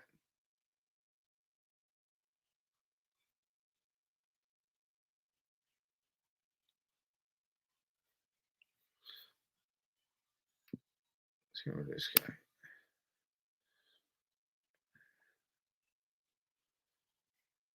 Here's one. Let's see. Where is Tommy Reynolds? Tommy Reynolds is, I think he's in Raybrook now, Tommy Reynolds. And he's actually selling what the kid Dino, Little Dino. Tommy Reynolds is selling with Little Dino. That's how much I know. So Little Dino's got 50 and Tommy Reynolds got 50. Now they're very close with each other, obviously. Did you box at Bad Beach? You never talk about that. Did we box? We played around with boxing. When we were kids, we had a guy by the name of Frank Amari. Now, Frankie Amari was one of the better guys we looked up to. And we used to go jogging with him from 17th Avenue to the Verrazano Bridge and back when we were kids. We would run there, run back. Sometimes we couldn't do the whole distance and we would walk back. But Frankie Amari was a nice guy and we used to box with him sometimes in the parks, but he was one of the better guys in the neighborhood. Let's answer this guy's question. Little Dino the Colombo. Yes, Little Dino the Colombo guy who ended up getting 50 years is selling with Tommy Reynolds and Raybrook right now. They're sellies together. Yes. See this one. Hey, Jimmy, love your videos. Can you tell a story in detail of a fight you had where you beat up the guy good? You beat the guy up good. Well, I had a couple stories about beating up a guy good. I'll tell you one, for example. One time I was with my friend Willie and the kid Hugo. I don't talk to Hugo anymore, but I walked in my father's bar. There was this guy that said something out of his mouth. I hit him with a couple of shots. I gave him a hell of a beating. And I had to run out of there. But I got another one on Avenue U. On Avenue U, there was this guy on the phone, and he came out of his mouth. I hit him with a couple of shots, and when I hit him, he went right down. He hit his head on the floor, and the guy that was on this phone was near the train on the hill, and the guy inside the booth, the MTA worker who was selling the tokens, just looked at me because I hit this kid with a shot, bang, and this kid just went flying on the floor and hit his head right on the ground, and he got knocked out cold.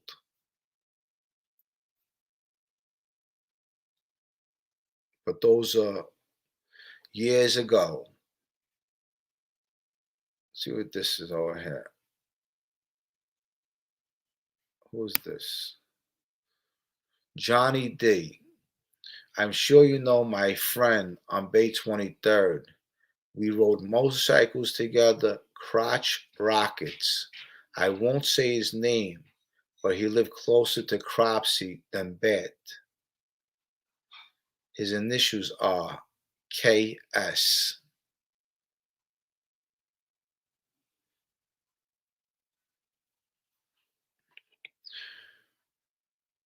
On Bay 23rd?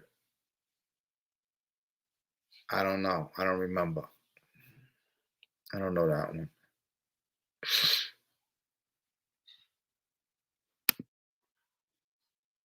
Fatball Sicilian, salute. Russian chick, salute everyone.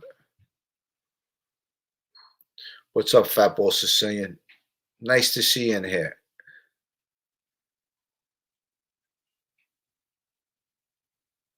Here, you know what? I'm going to answer this one. Gunsmoke. Let's see. Did you know Joey Caves? You know what? Joey Caves, I know he's around my way. I really didn't know him, but I know he was with the Bay Parkway kids, but I really didn't know Joey Caves, no.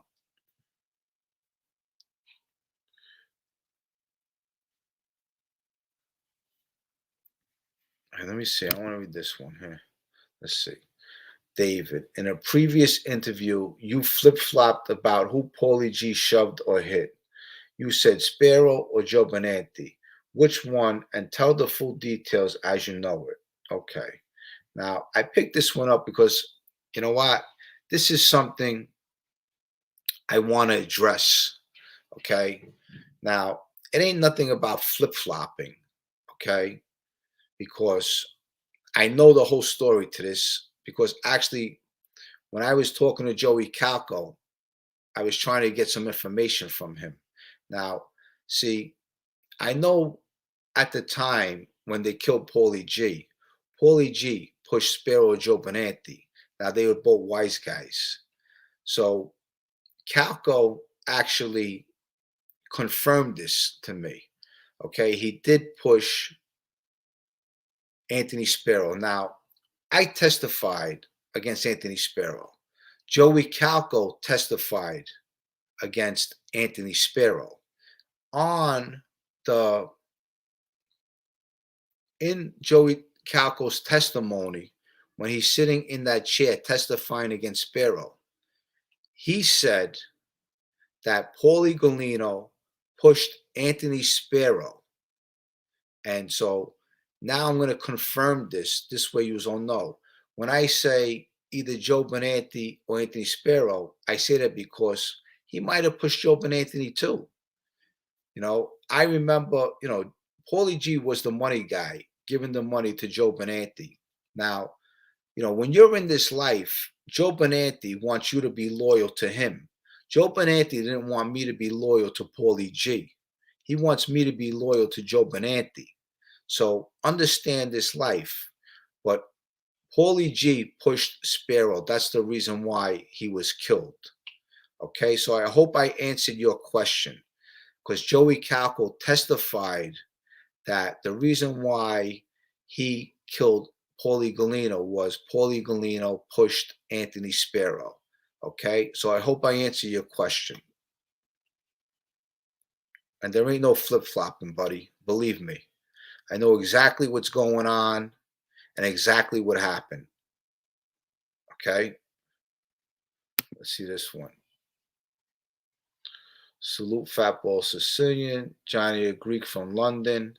Hair nice, all the gangs here. Gunsmoke, Damien, Omen, all the boys are here. Jimmy smashing it tonight. Hi, Johnny. How's everything? Let's see if we got another one over here. Okay. Dr. Vinny Bombats. Jimmy the Truth, San Antonio, Texas, Military City, USA, is about to sit with the familia for dinner. Blessings and thank you for this. It's great. You're welcome. And a shout out to San Antonio, Texas, Military City, USA. And I know I owe you that shout out because you always remind me, but I keep on forgetting. But I'm here today. I have this opportunity to sit here, give you guys a little time, a little entertainment, hang out with you, and I appreciate you guys coming in.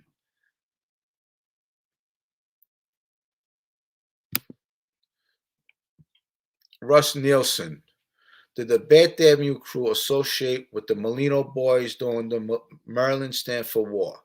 No, not at all. Johnny D. Hey, Jimmy, I'm sure you know my friend on Bay 23rd. Okay, this one I got already.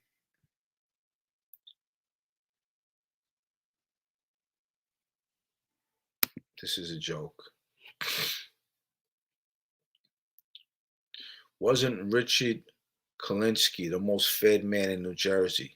But the Italians want all the credit and won't admit that they hired guys like Mad Dog Sullivan and Kalinsky. So bullshit. Listen, Mad Dog Sullivan might have did some work. Uh, Kalinsky might have did some work. Just remember something. Look, the same thing when they killed Michael Meldish. Okay, who killed him? A black guy killed him, right? They gave the job to a black guy. So when you're in that life, the mafia will use anybody they can to get the job done. So understand that.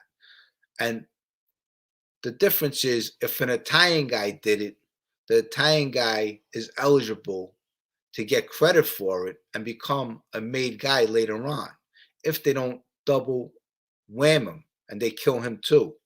But when you don't have an Italian last name, you can't get a badge. But they will use anyone they can to get the job done. Always remember that.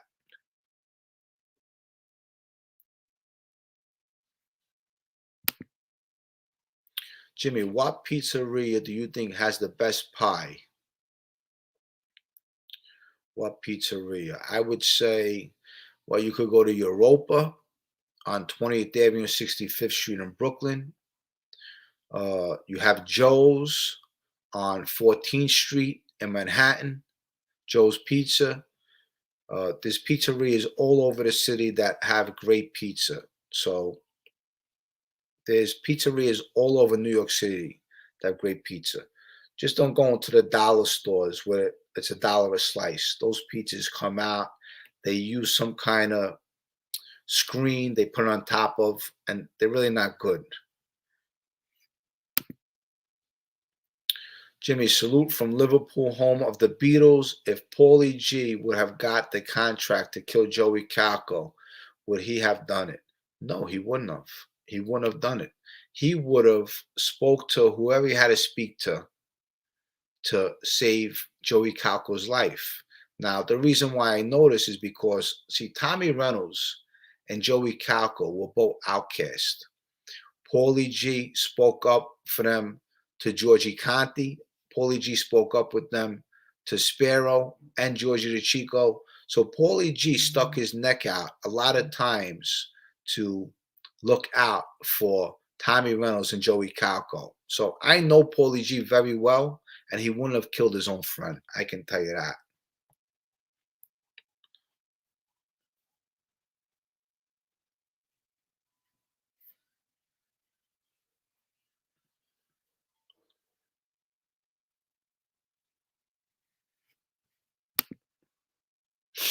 You ever meet Joe Pistone? I met Joe Pistone on the set of the National Geographic episode 6. That's when I met Joe Pistone.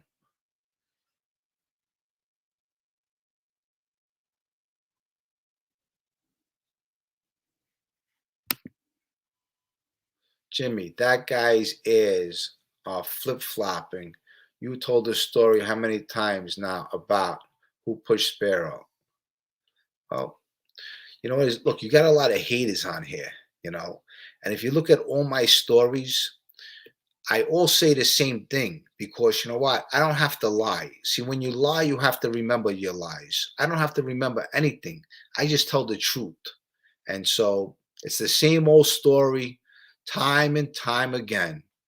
And to tell you the truth, it's all old news. I'm old news. My stories are old news, but a lot of them are good stories. I have some of them where you will read about them.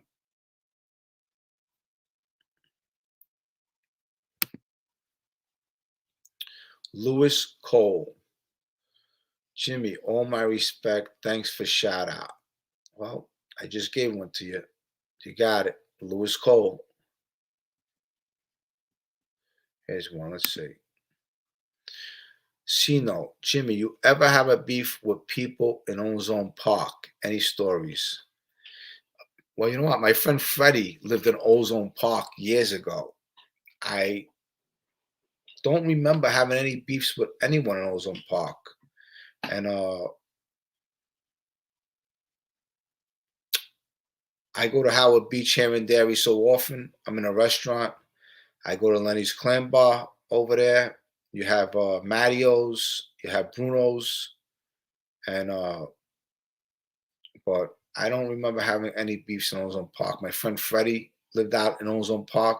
Freddie was a tough guy. I'm going back a long time, and but no, I don't have no beefs with anyone in Ozone Park. No, I really don't have too many beefs with people back then. I basically did my own thing, and I respected a lot of people. Christopher Toro just made it back to hometown Gravesend to visit family. Family first. Jimmy, as you know, this enjoyed the live. Thank you, Chris. I appreciate it.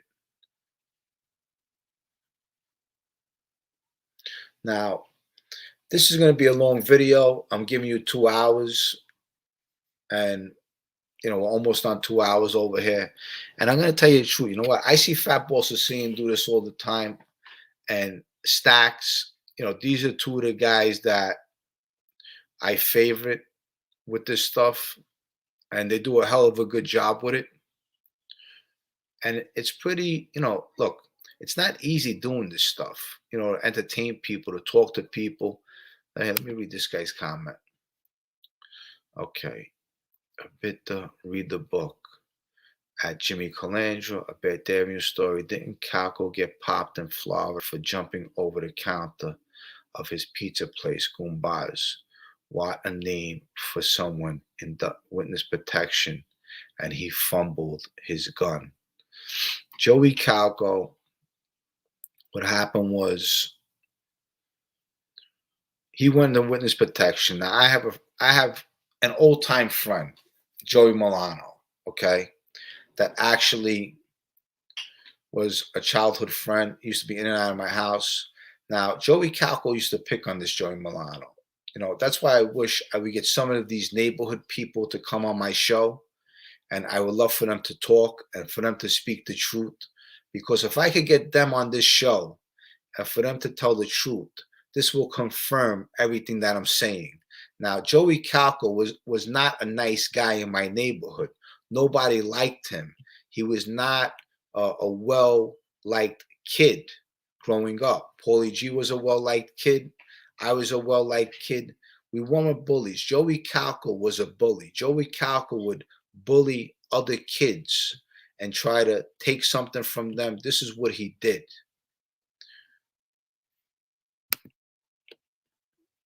Miguel Talavera. Jimmy, much respect back in the day. I heard about you guys from Bath Avenue. I'm from Coney Island. You have any Coney Island stories? Coney Island ain't too far from my neighborhood, as you know. I bring my kids there every so often. Now, Coney Island back in the day was a rough neighborhood. I'll tell you this about Coney Island. What happened was, I remember this a long time ago. And you know what? I'm going to say their names. The Volpetti brothers, Vinny Volpetti, John Volpetti. I remember when they had a vehicle and we were really young. They might have been the first ones to get a car. And we took a car ride down to Coney Island. And their car ended up running out of gas. And we got stuck in Coney Island in a bad neighborhood on a bad block. and we were maybe 15, 16 years old. And we had a call for someone to come get us, but it was a little scary because Coney Island is a tough neighborhood back in the day, and it's probably even tougher now because New York is getting bad. But Coney Island, you got a good pizzeria out there too, Totano's Pizzeria. But Coney Island, it's a fun place to go. How about this one? Wilma C. Jimmy, do you believe Anthony Ramundi, Stack's boy? I'm sure a couple of his stories are good, but I don't believe him. No, I don't.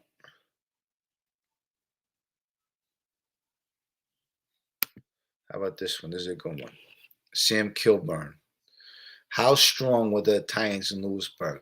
When I was there, the Italians were strong. Herbie Sperling was strong, and he's a Jew, but it was a good time. It really was. Let me answer this one. Jimmy, do you remember the liquor store called Treg's on Bath Avenue? My good friend used to own the place. Yeah, you're going back a long, long time. I don't know. You must be going back very long, but I think I recall that.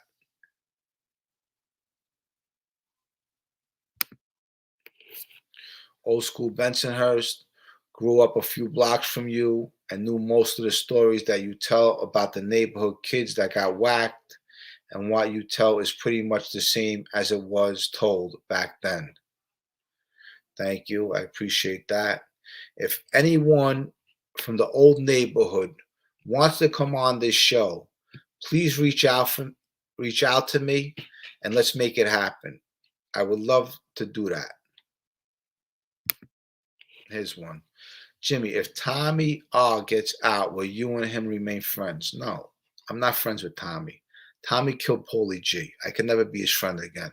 Never. He was there when he killed Paulie G. I don't give a fuck about Tommy Reynolds or Joey Calco. Two scumbags in my life. Fuck them. Fuck out of here. What do you think? After they killed Paulie G, don't you think my name definitely came up? What are we going to do about Jimmy when he gets home? That's why I got away from them. Kidding me? Eventually, if we were in the street, one of us, the thing was, see, Tommy Reynolds didn't want to pull the trigger on Paulie G because he knew eventually Joey Calco was going to get killed.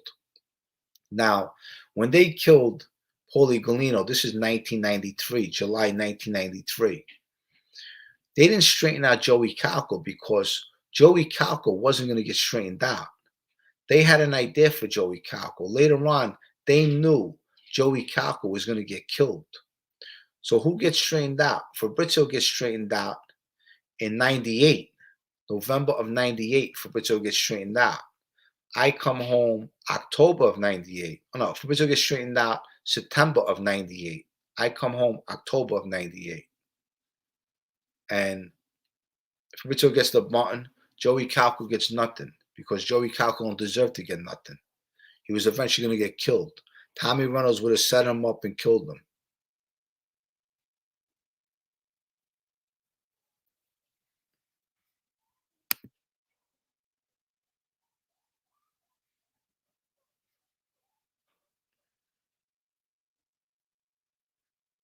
Let's see.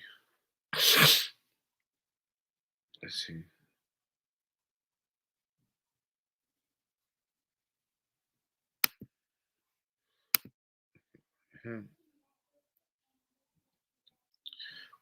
Here's a good one. Let's see.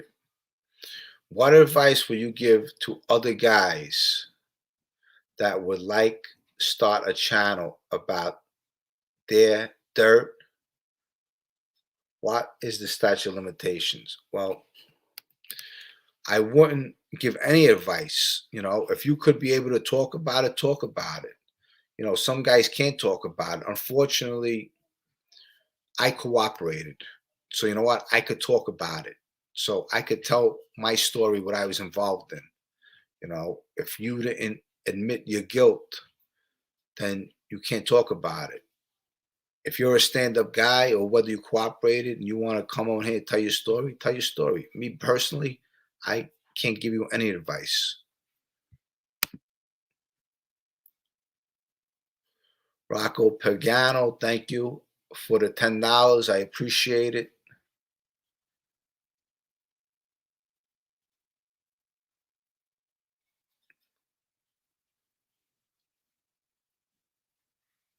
Let's see. Jimmy, ever been to Kansas City? Come down. We'll get a steak. Shane Gatlin. Well, you know what? I might take you up on that someday. Kansas City's a nice town, man. I know you got some old timers over there, but you got a lot of stories out there, Kansas City. I don't know if I heard you got some mob guys down there, but they're very old. But they got some stories. But stay in touch, Shane. You never know. I would love to come to Kansas City and chop up a steak with you. Jimmy, they would have put a move on you because you was loyal to your boy and they killed him. Sorry they did that. I don't blame you for standing off from them. Yeah, fuck them. They're scumbags. Kidding me? You kill your friend. That's some scumbag shit. I don't roll that way. I'm from Toronto and new tough guys, but not a tough as you guys from New York. We just beat people up. Nah, Toronto got some tough guys. You kill people out there. Kidding me? I know a lot of stories out there, Toronto.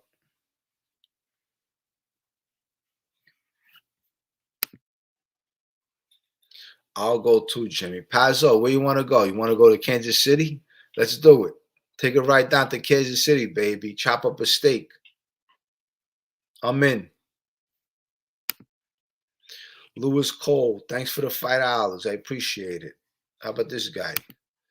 Joey Knuckles, $5. I love your channel, Jimmy. Keep it up. Thank you. I appreciate it. Very kind of you. Oh shit, Jimmy. You know about the 416? Absolutely. Yep. What do you think? Look at this guy. Let's see. Martin Rabbit. Jimmy, come to London and be my guest here. Anytime. You let me know. You reach out to me. Send me a message on my IG. I'll come to London one day, 100%. And I love to come to London. Absolutely. I know a couple people in London that I haven't spoken to in a while. But anytime you let me know, let's work it out. 100%. Thank you, Martin.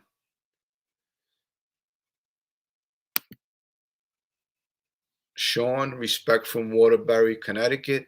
Thank you. Respect back. DZ, $5, big supporter. I appreciate that. Very kind of you.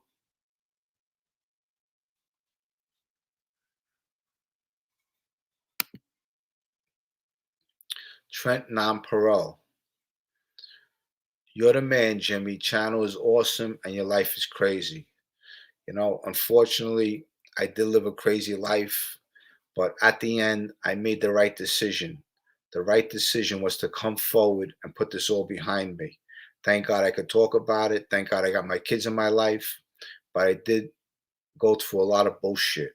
I lost my father while I was away, and a lot of people lose their family members while they're away, you know. And I just wish things, sometimes I feel like I've been ripped off in life, but the things I was involved in, I know I have to live with it forever, and it bothers me. Bronx Bomber Di Stefano. I'm old school, a few years younger than you. I did a lot of things. I didn't rat. It's not in my blood. Right now, whole different world, Bronx, all day family in Staten Island. So I know a few guys. Bronx, Bronx. Well, that's good you didn't rat. And I don't encourage anyone to rat. Now, everyone has a different story. My story is a lot different than your story. So when you look at me, look at my story, okay? And think about it. But I saved myself, and I don't give a fuck when anybody calls me. Just keep on talking about me. That's what I want. Say anything you want, just keep on talking about me. Thank you. Appreciate it. JB Weld, $20 from Rochester, New York. I heard they used to have Mafia up here. Did you ever meet them? Were they a family or just a crew from one of the New York City families? Rochester has family Mafia up there, 100%. There's a family up there. Yes, there is. I don't know them, but there is a family up there. That's New York, and someone is up there that controls Rochester. That's for sure. Jimmy, you're welcome to stay at home in Liverpool, UK. It's similar to New York. You would fit right in. Salute, bro. Thank you, Lewis Cole. I appreciate it. I know the tough cities out there too. Jimmy, come to Melbourne, bro. Australia, your business can kick up big time. I have a mate in security who has bodyguard microphone chase in Melbourne. Well, I appreciate that. Maybe one day I'll take that up. But listen, I would love to visit Australia, and you know, I heard it's beautiful out there. Just some videos I watch of all the beautiful animals up that you have out there. I mean, it's pretty cool. It's a cool place. When you leave New York City and you go to these other places, it's a different world. I'd love to see other places in the world. But thank you. I appreciate it. Jimmy, what is your first show? I watched you on TV, the show about you taking up for a boy who was not right. Bama. Well, my first show was uh, Inside the American Mob, episode 6. So that was my first show.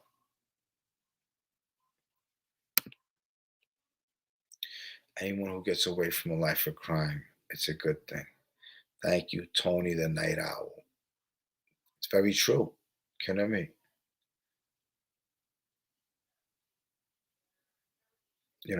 I saw a guy in Manhattan the other day when I was working, and he had a sign. He said, "I don't want your coins." That's what the sign said. "I don't want your coins."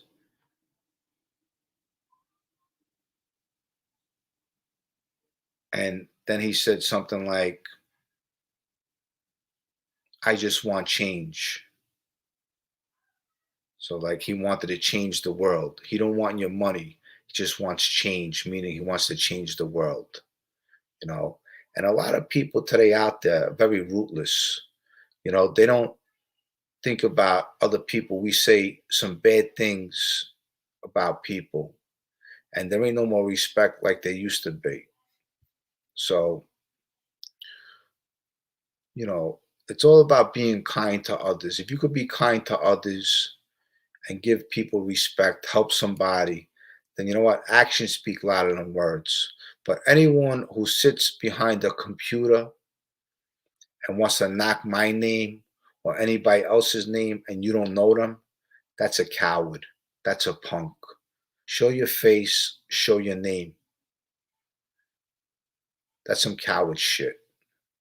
So I just wanted to say that. You can't change the world, but you can change yourself. Very, very true. It's a good saying, absolutely. Donald Bishop, thanks for the $5. You're catching on this live stuff quick. Great job. Thank you. I appreciate it. See this guy. Florida attorney. Jimmy, I know you're a jiu-jitsu guy, so if your favorite choke, the Galatine, the Arch, the Von Flu, or a Zeku. Now, I'm gonna, you know what? A lot of people talk to me about this. Now I train every so often with my friend Matt in Staten Island, jiu-jitsu. I do some kicks. I do some floor work. And now I'm not a master at this stuff, but I could take care of myself, you know. But the Von Flu is pretty cool. So, you know, I got my two kids. I got a day job, and I wish I could train as much more than I want to. But I do want to do more of it because, see, jiu-jitsu is a way of life. It's how you live your life. You respect people. You take care of yourself, and that's what jiu-jitsu really is. It's not all about fighting. It's all about taking care of yourself and respecting others. That's what jiu-jitsu really is. You know, so that's how I look at it. I'm no master at jiu-jitsu, so don't. I never said that. What I do is I just study it, and I study the well-being of it, and also I go train with my friend Matt, and he teaches me a lot. But I'll be 52 years old. I'm no master in that. I have a lot to learn. You know, but whatever you do, don't try me because I'm gonna let you know. In the end, you're definitely gonna lose because I come from the street and I only play to win. That's for sure. Jimmy, what was your most favorite thing to do with Paulie G when he was around? My most favorite thing to do to Paulie G was we would hit each other. Like he would be standing on a corner and I would just hit him, bang. And then I would just run off, and then like he would forget about it. And then a couple of days would go by and then he would give me a harder shot, bang, or maybe he would give me a slap, but we would have a lot of fun. We would just, we was like kids just having fun, driving around at nighttime, drinking bottles of champagne, going to the bar, hanging out at nighttime. We go watch some old time boxing matches. And, these are the memories I have with him, but they were good. And also, we used to play football in the middle of the street. We'd be on Bay 23rd. We choose a team up, and in the middle of the street, as the cars are going back and forth, we'd be tossing the football, going out for a pass. Sometimes you would get tackled, but we would have so much fun back then. That's how I grew up, and those are the memories I have. But listen, guys, I'm going to do 5 more minutes. I got 410 people in the chat. Thank you so much for tuning in. If you can, go to my website, pick up a piece of merchandise. That's how you can support me. I appreciate your kindness. I appreciate your love. Thanks for tuning in. And I'm probably going to do this more often. I'm starting to get to learn this. I really didn't know anything about this before. But I love you guys. I love my supporters. I love my followers. If there's anything I could do for anybody, I'm always here. I'm going to do another 5 more minutes, then I got to go. But thank you so much for coming in and giving me your time. It means so much to me. I respect every one of yous. And, thank you for the love. I truly appreciate it.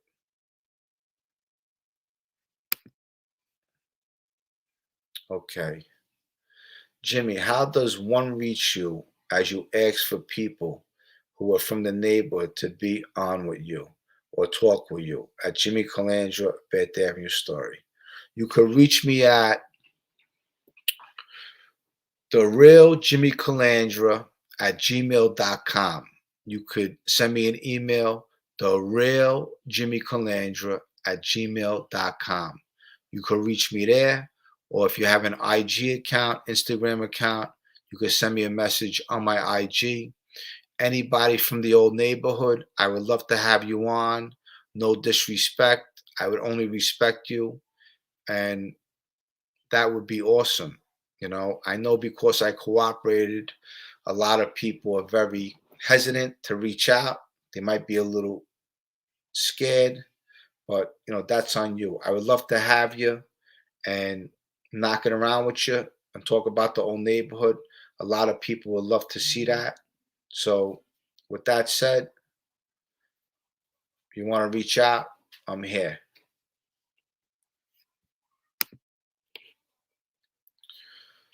Jimmy, show your face, cowards. I'm going to put that on a t-shirt. Love you. Thank you, Johnny. Put on a t-shirt. That's great. But anyone who knocks somebody through a computer without showing their face or their name is a coward. Remember that. And they know that too, because if you could look me up and know about my past, then I should be able to look you up, you hypocrite, and know about your past, because you're not perfect out there. Okay? You're probably a stumble bum, uh, a hypocrite, self-righteous, just a creep and a coward.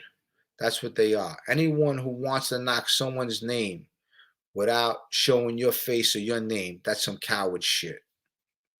But you have a lot of cowards on YouTube, and you have a lot of good people on YouTube. But keep on mentioning my name, because as long as I have space in your head and you keep on talking about me, it's fine with me. Hopefully I stay on your mind, because you're a garbage can.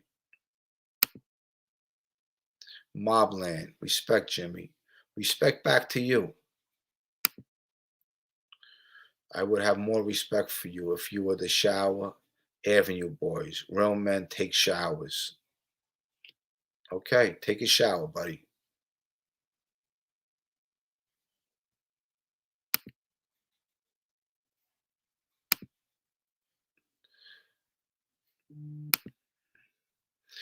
I like to speak to people on here how I face to face. How I would face to face. Don't even know what you're saying. The bad crew are cruel to be respected. Okay, guys. Well, let's see what this guy says. Jimmy's car was a 50 Merc chopped channel candy apple red. A lot of guys from the neighborhood had beautiful classic cars.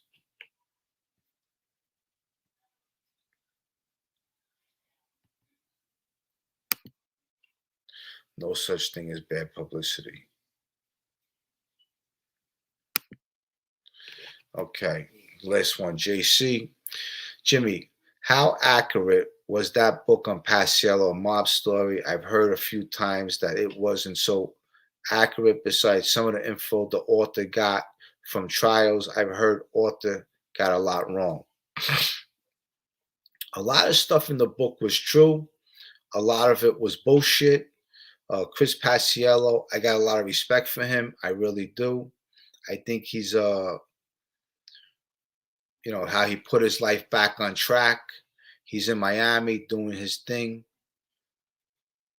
and he's successful. So I'll never knock Chris. I respect him very much, and I only wish him the best.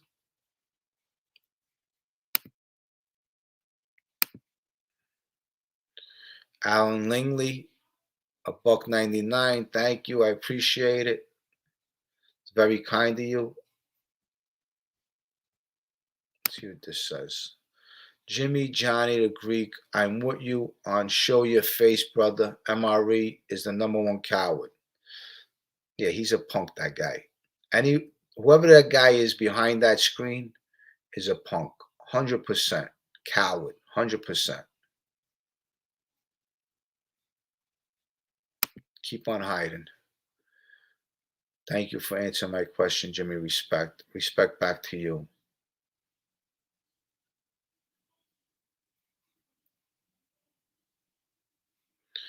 All right, guys. Well, listen. 2.5 hours on here. Thank you for showing up. I love you guys. Check out my website at Jimmy Calandra.